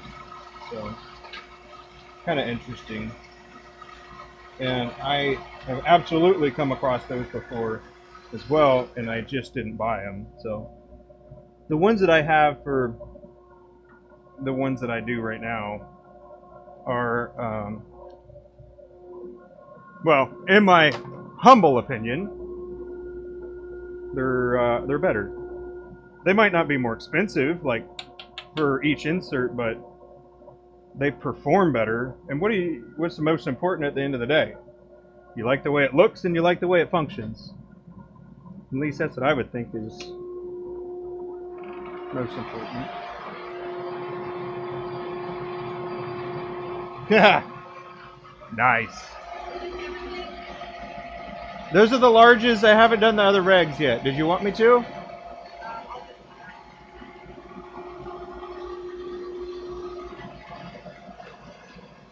Oh man, yeah. Anywho, so I have a new set of taps and dies. These are going to be for another project. So what's the normal threads that we use? The right hand threads, yeah? Those are left hand threads. Mm-hmm. Hello, Matthew. Hot in the shop, I hear that. It's pretty comfy right now here.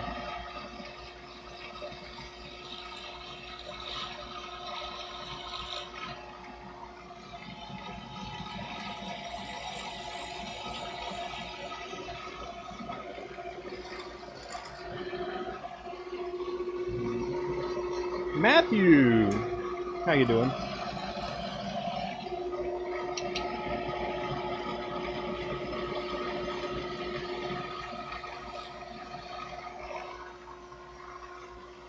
Sorry, I had to look at the back side of that.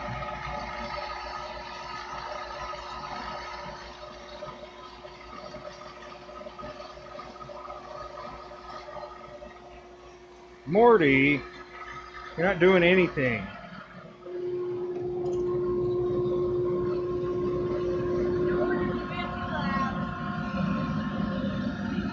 Alright, Abby told me that she just ordered the Bamboo Labs.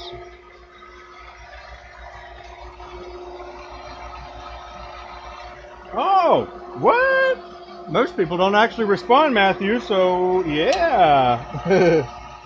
Are you a turner? Are you a pin collector?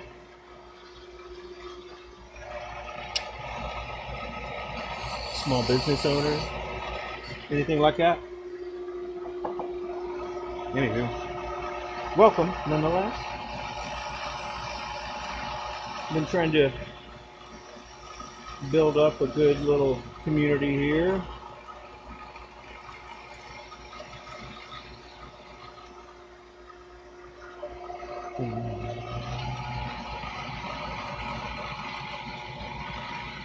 Something else that I think is pretty interesting, some people, they pop in and they're like, they do different things. So they like would make leather pouches, or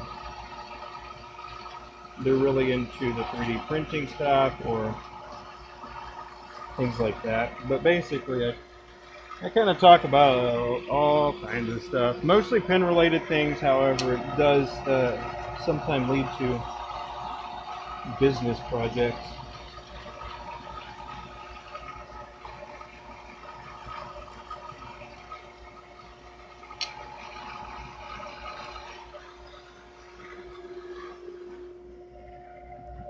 That was interesting, huh? Not a huge fan of it, but it looks pretty interesting nonetheless. So these are 4 inches long, if you were wondering. And I only had one small one like that when I was at the show. So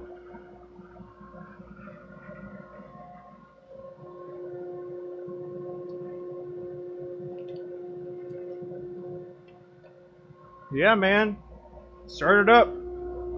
Start it up. Yeah, so this is about 4, and this one's a little over 5, right at 5, I guess. But yeah. but I think I'll switch to something else here once I finish this one. So I'm going to do this one and then I'll switch over to something else.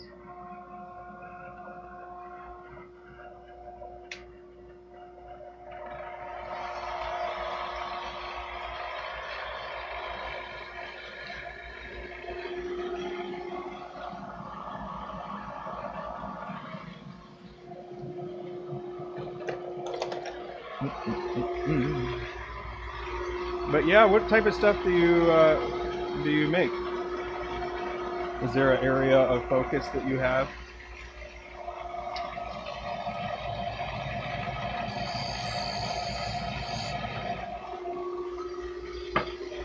Whoop, whoop.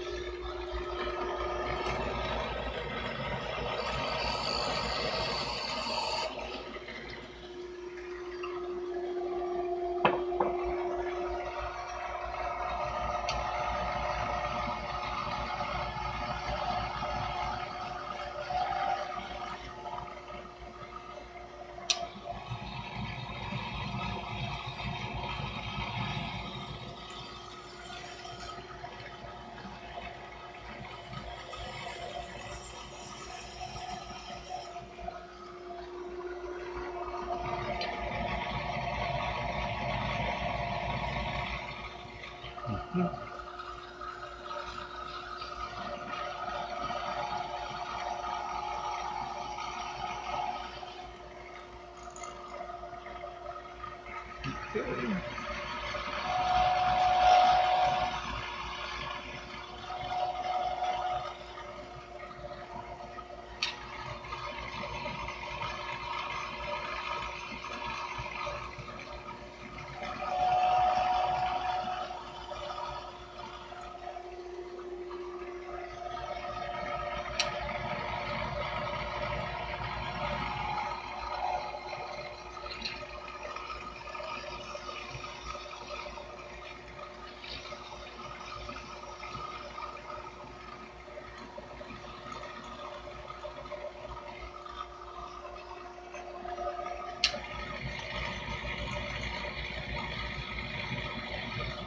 I will say I don't know if turning would be great in an apartment though.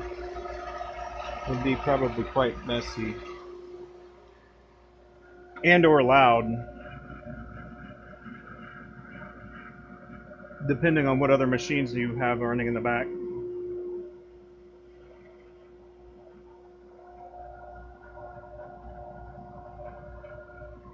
Boom. Sweet. Okay. That's good, that's good. Let's move these little guys.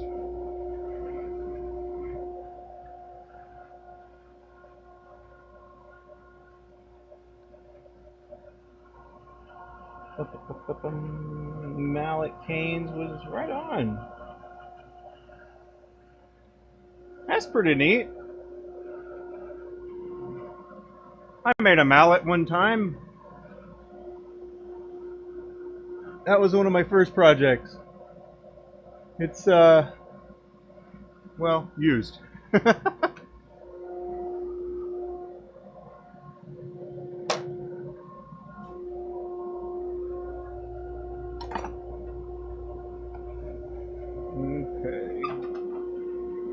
Let me reconfigure here.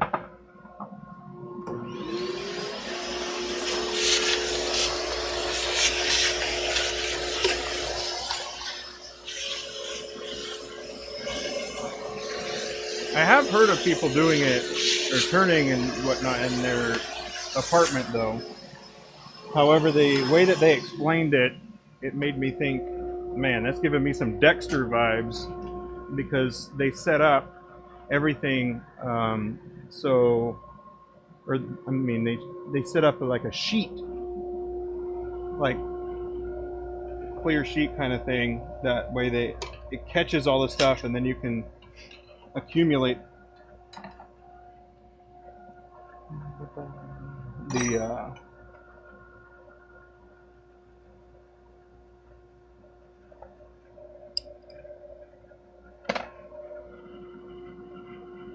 door.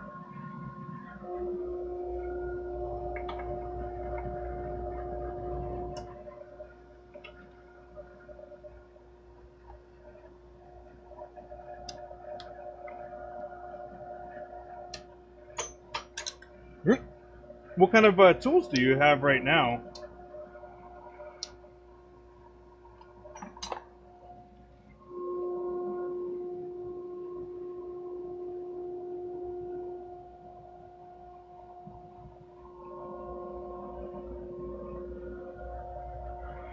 Okay.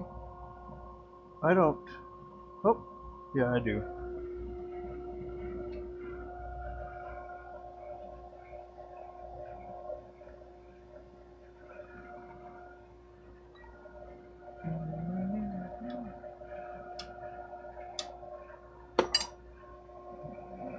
Man.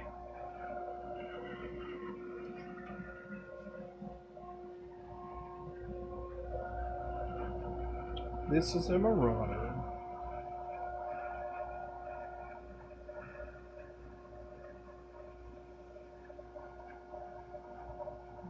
Right on. Sounds like you got pretty decent setup.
Mm-mm.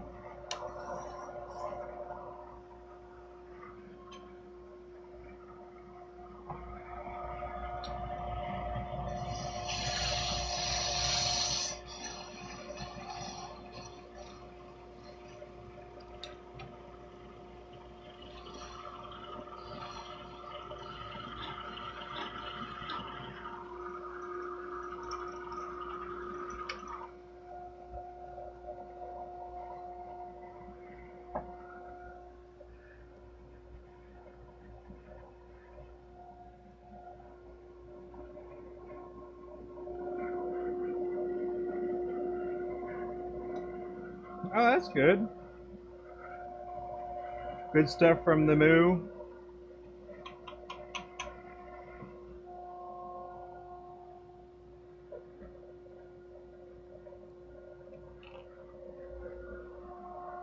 Here's its cap.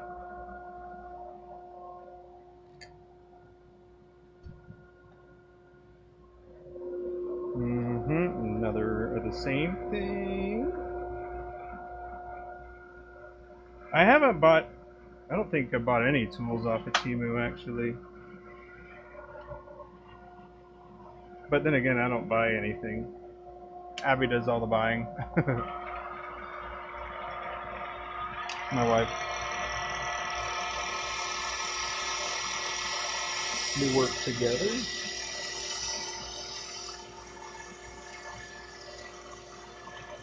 We turn full time.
Alrighty, we'll switch mandrels here and do the rest of these caps.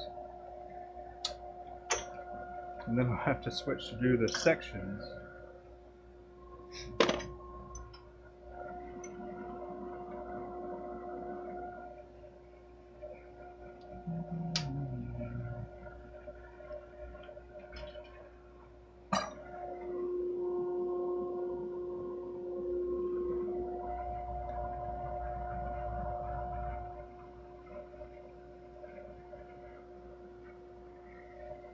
Okay.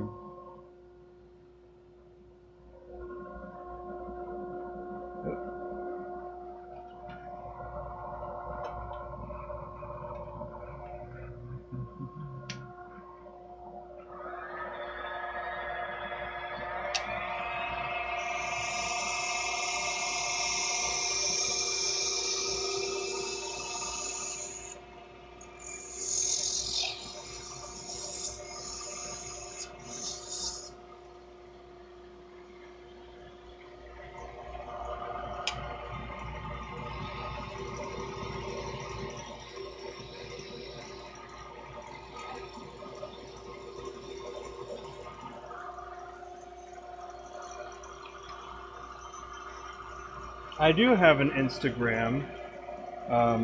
So for Maverick Pins, it's maverick.pins. And then I don't really post much on the workshop, but I also have a Maverick, JL Maverick _ workshop.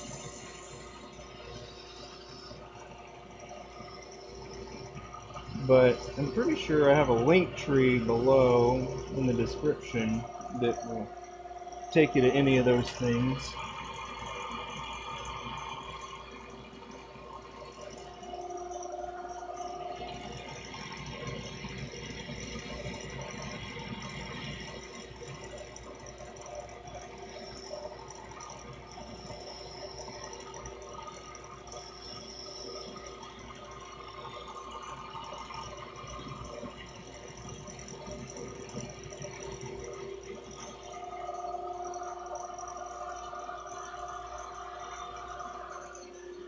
Yeah.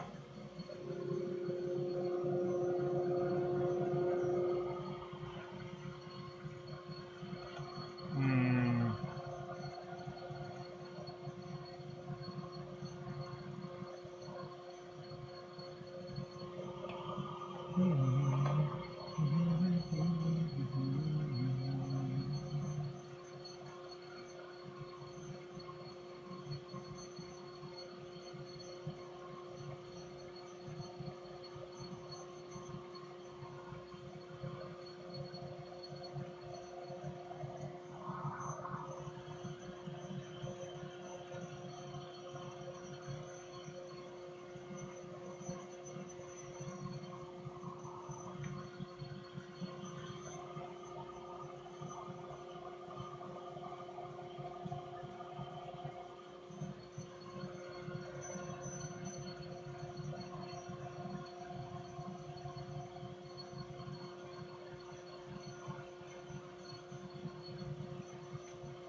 Yeah, of course.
Okay.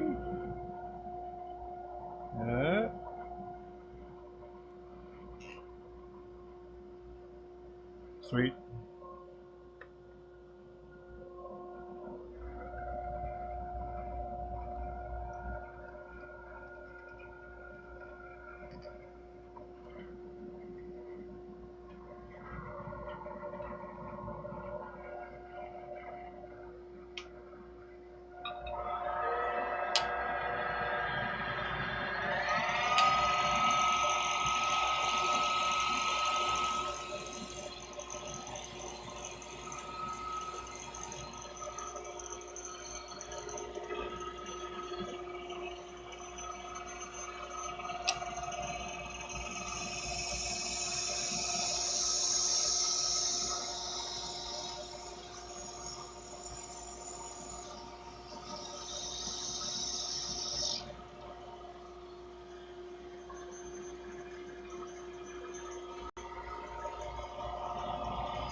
that's a very, very blue.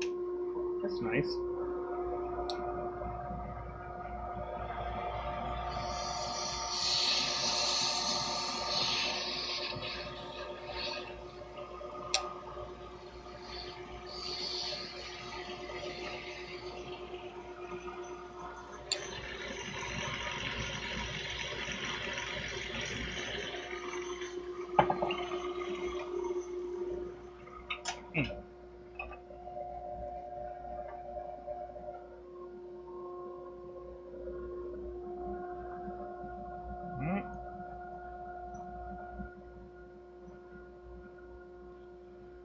Yeah. How about that? It does a little bit.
Look at that. It's too soft in this one.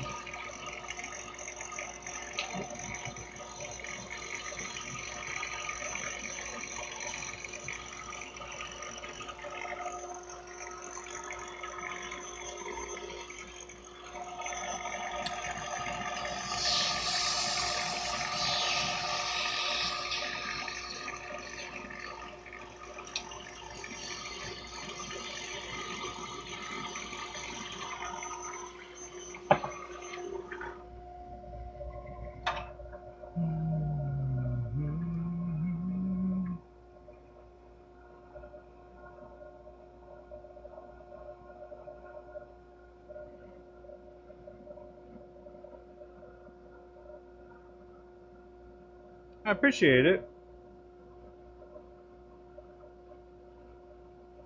I don't know if I would, is it turning related or pin making related? That's pretty much all I do. So, so if it fits those, then I'd be down. Otherwise, I probably wouldn't get anything.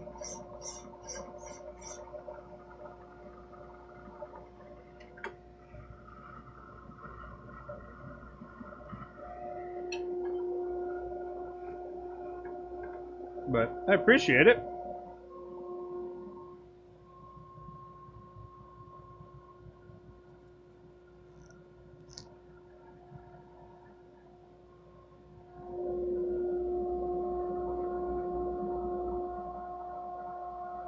It's a lot of white right there.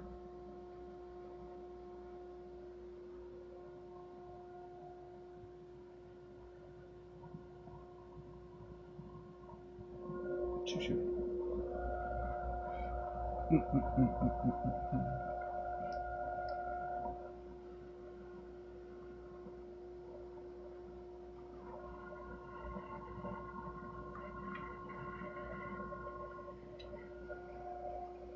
Mm-hmm.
Ah, no! I knew that was gonna happen.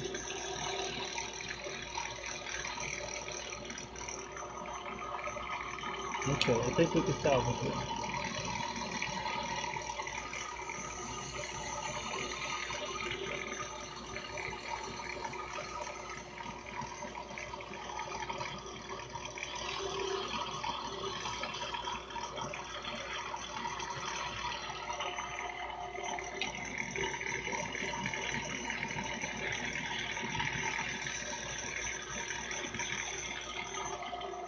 There we go.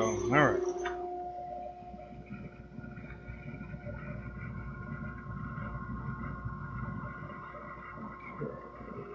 We can peel it down a little bit more. Fortunately, I've got room to do that.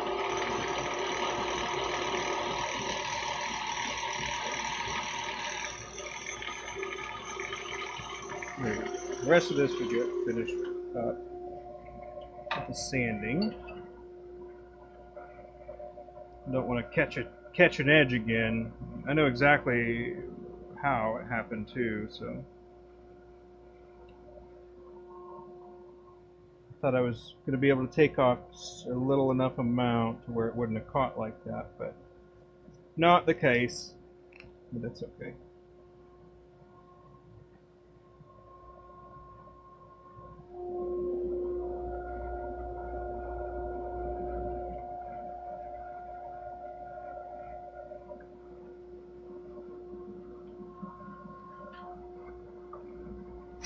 But yeah, Abby is over there sanding.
Nice.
Right. Let's see.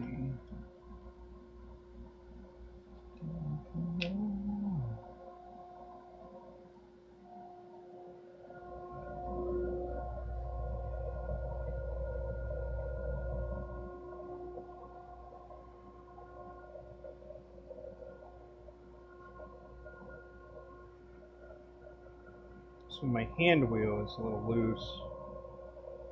Gotta tighten that up a bit.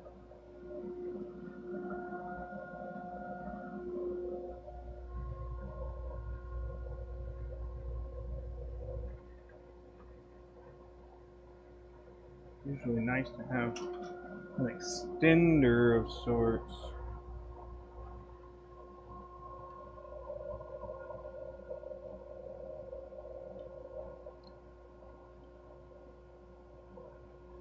Oh well. I shall deal with that later.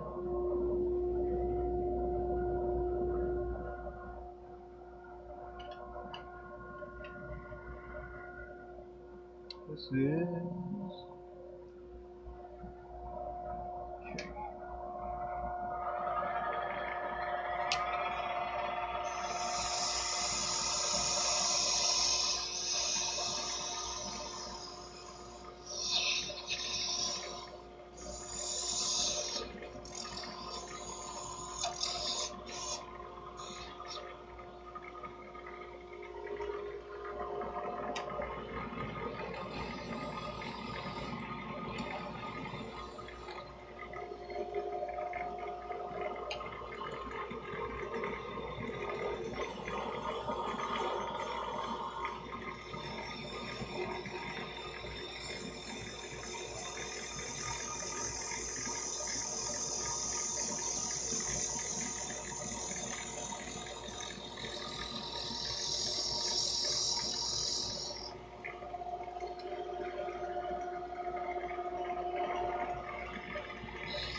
Okay.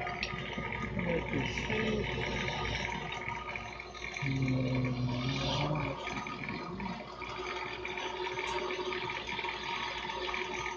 Apart.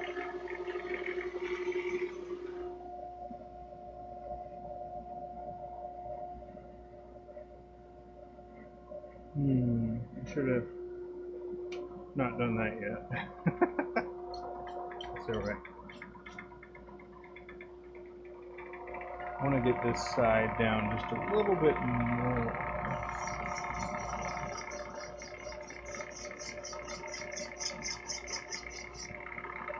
There we go. That's nice.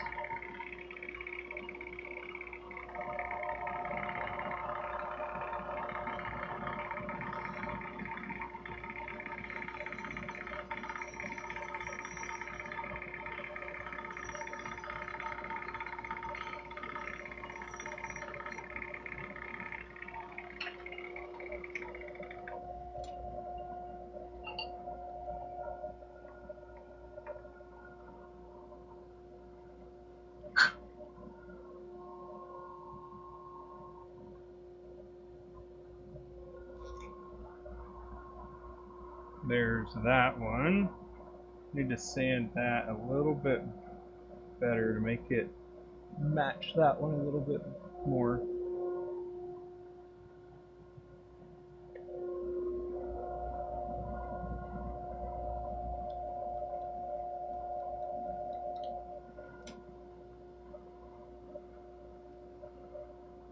Let's see.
Hello, B.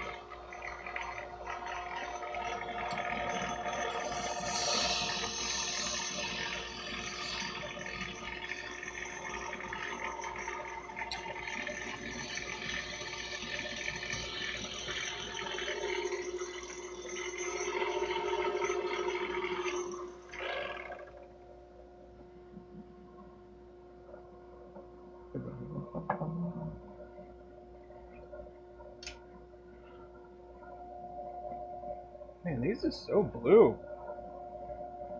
I like that.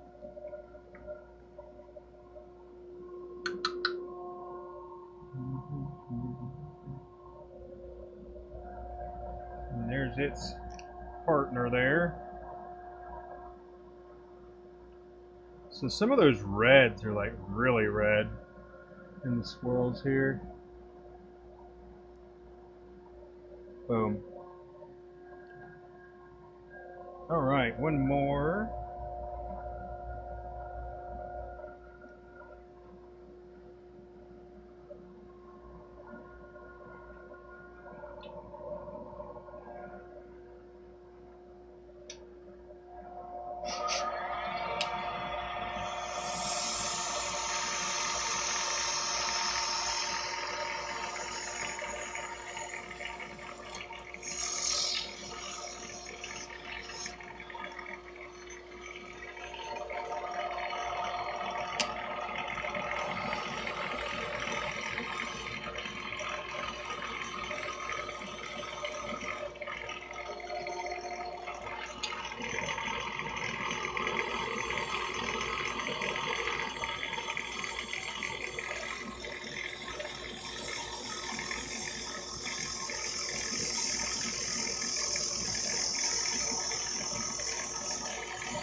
How you doing? Welcome. Currently I am shaping some fountain pen caps in preparation for an upcoming pin show.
Hello again, Paul.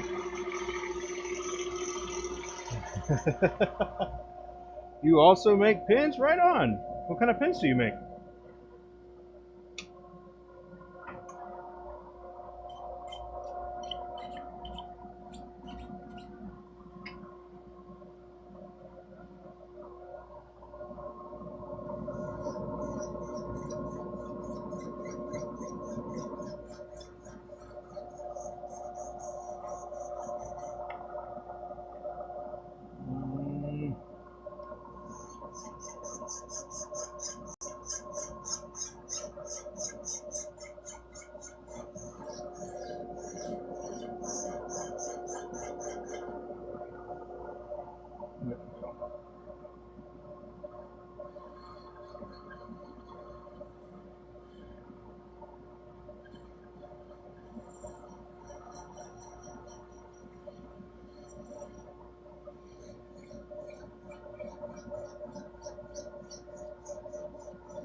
Ah, pins from the Penn State catalog. Right on. I recently made a slingshot from that. But yeah, I make a lot of kits. Well, not a lot of kits, but I make kits as well.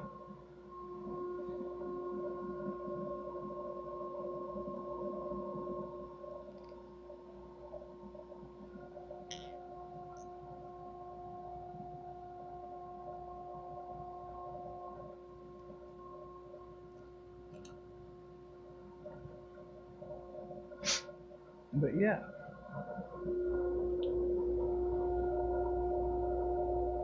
They got some pretty nice kits, that's for sure. I usually buy them when they're on like the starter packs.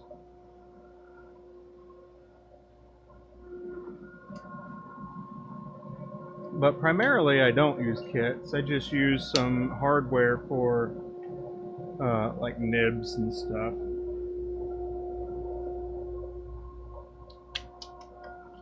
Okay.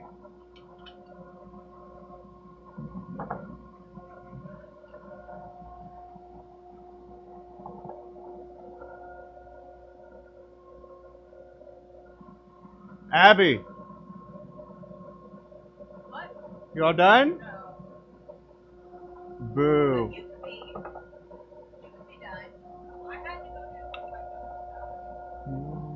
you honey and orange cream. Thursday.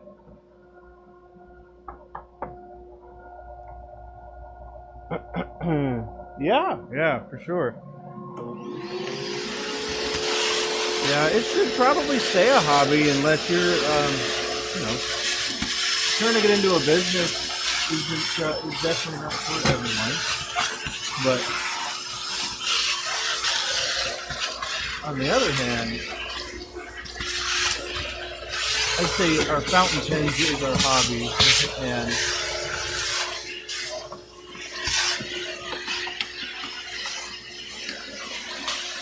but we've turned full time.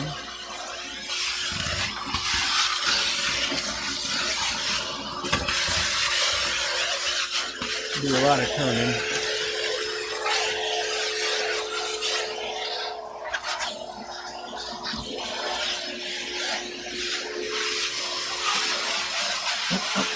But yeah, I've let's see. I make nib holders, making perfect.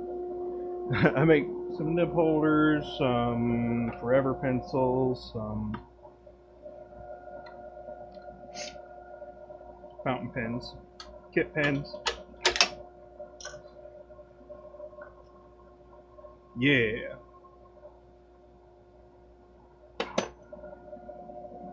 Okay. What are we gonna do here? Let's see. Take one of these, get some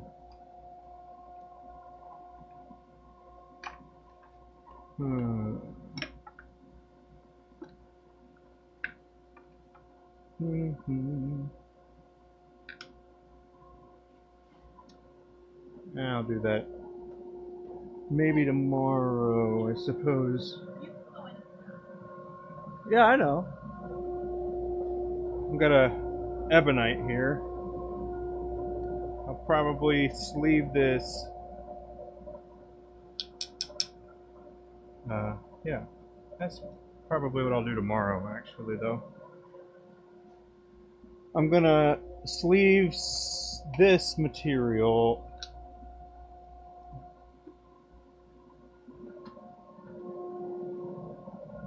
So this is what it looks like. This is what this stuff looks like. It looks like Fordite, and it kind of is similar, but it's for boats. Some of the drawbacks for this in particular, now you can't see it, but it's got little holes. So, got little bubbles here and there. What adapter was that you're using on the headstock? So this is a collet chuck, and then this is just a pin mandrel. So this is a brass mandrel, and this is also a brass mandrel. This is for my caps, and this is for my barrels. But yeah, they're brass mandrels. Got them from Turner's Warehouse, or if you're in the UK, there's Beaufort. And they both fit into this. These are, I think they're 15 millimeter, and so they fit into this collet here. So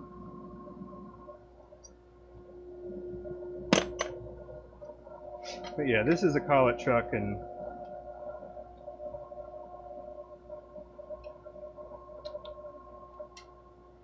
those are brass mandrels. Threaded brass mandrels, but you can just type in mandrels. Or go to Turner's Warehouse. Or make your own, I guess. You could, if you knew how and was able to, you know, thread. But the cap ones, the tops for the tops, those are triple start. And I don't know how to make those. Other than using a tap and die. Yeah, man, of course. But one's an M10 by 1, and the other one is an M13 by 0.8. Yep. But yeah, dude, that's what I should do. I'll schedule a stream tomorrow, and it'll be making ebonite pins. Or making, ebonite sleeve, maritime Fordite. Yeah, that sounds good. That's what I'll do. So, in order to do that, I have to finish my normal job. Normal, relatively speaking, of course, but these are all the things that I still have to turn today. I'm just doing some other stuff, little side quests if you're a video gamer. Side quests don't necessarily get you to the goal, but they do push you in a direction, right? Still learning techniques? I hear you. Well, if there's something specific that you wanted to learn from me, I do have a like a link tree below with with my email and stuff like that. So just throwing that out there if you wanted some specific questions that I guess are more complicated to ask, because I'll set whatever up I need to in order to teach you whatever it is that I've learned so far. I'm not great at YouTube videos, so lives are typically where I like to be.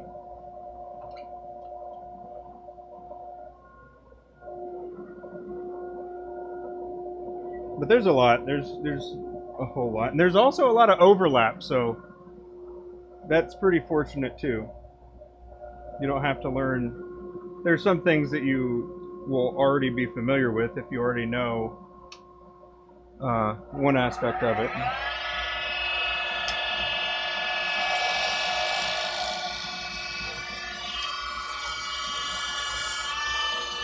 But this is what we do full time, actually. We make diamond painting pens.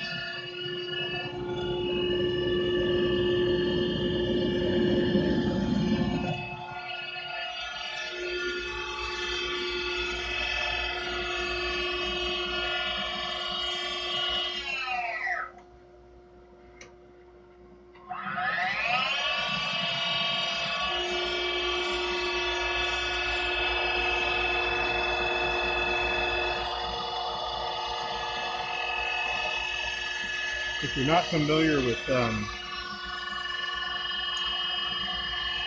glow resins, they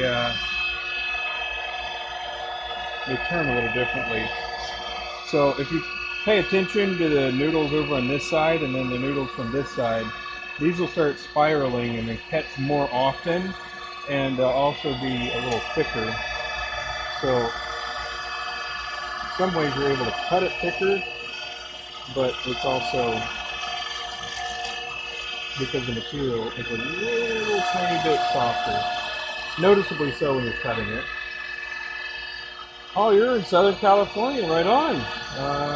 There is well, California is huge, but I want to say there's 2 pen shows in California that my wife will be going to the San Francisco pen show. And that's in a couple that's in a couple weeks. Oh yeah? Nah. Nah. I like that. That was fun. Nah. Thanks.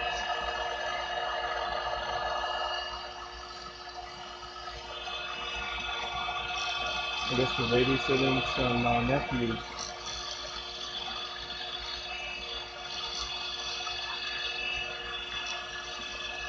But yeah, it's not drastically different. It's just a little bit noticeable. If you turn a lot of the same type of material, you notice a little bit of difference.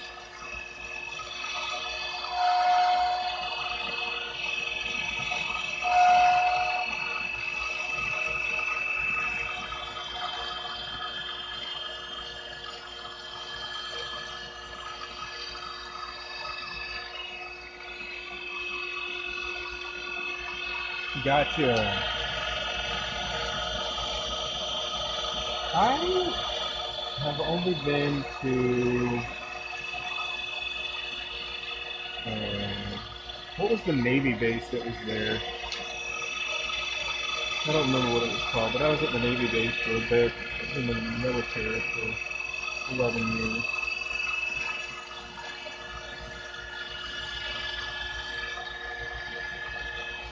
But yeah, I went to San Diego, I believe is actually what it was. Oh yeah. And then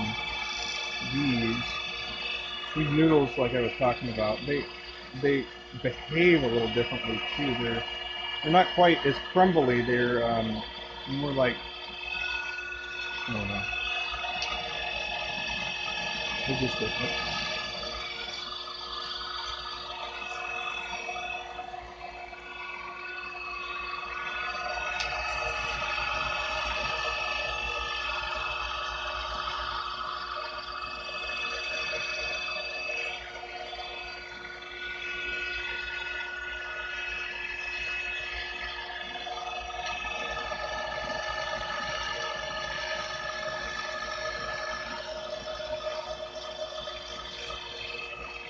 Do you usually turn with steel, or do you, or do you use carbide?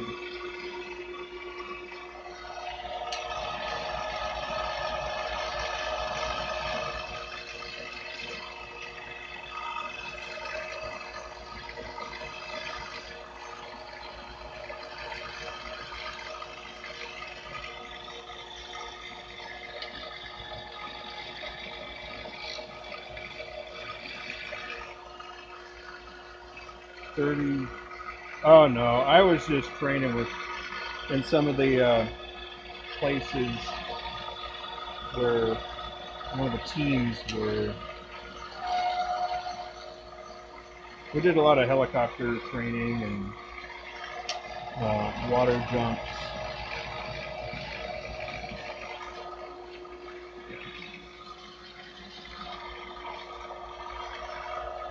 But no, I am airborne crawled, but I'm not sure what it is. Wood acrylics? Heck yeah. This is Lumelite, so a lot of people end up calling this acrylic. However, it's a different structure. Like, you see how nice that turns, and then you take something that's acrylic. It's a bit more shattery.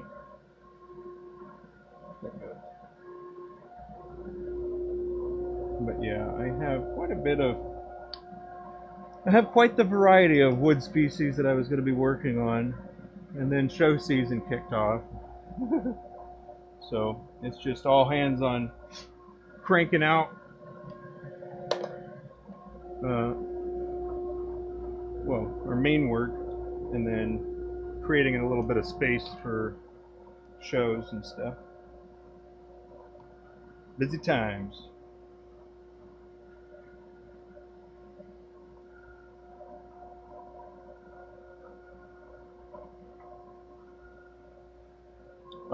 This pin is wood. So this pin is made out of wood. It's not sanded or anything. I just wanted to see if I could thread the wood, and I made a section for it. And then I'm pretty sure, yeah, that's where it was. I broke it, unfortunately. Where was it? There it is. There's that little hairline crack down the skinny part. But it held up pretty well, I gotta say. And this is stabilized maple. And this is African black.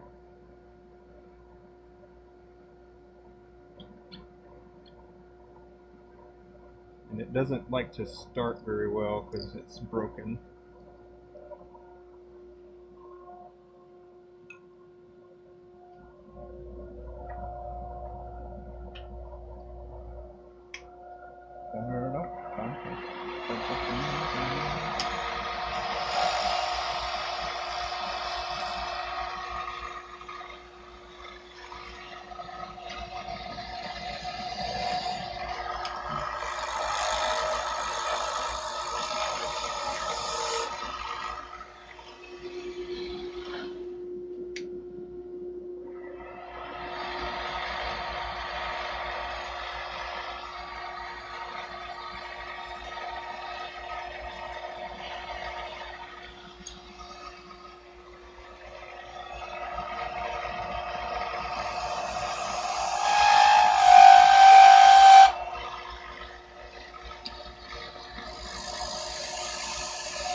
All right, Paul. Have a wonderful rest of your day.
There we go. Put a little honeycomb in here. Let me level that back down a little bit.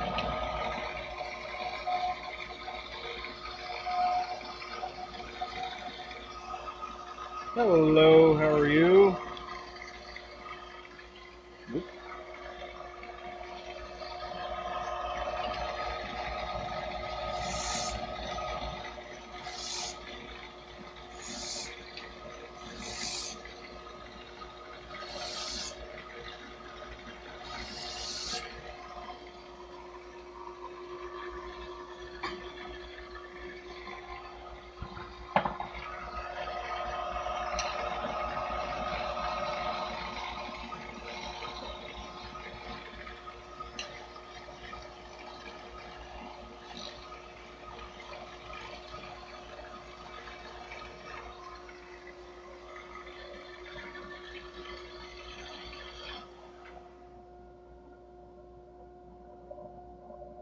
Boom.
Oh, there we go.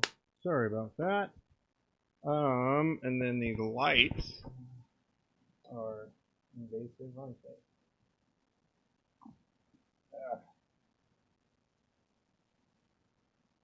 Good enough. Boom. All right, let's see. Sorry about that. Hi, hello.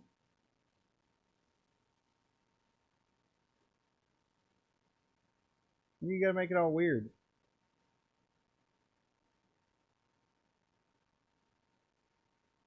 Anyway, on that note, thanks for hanging out. I had a good time.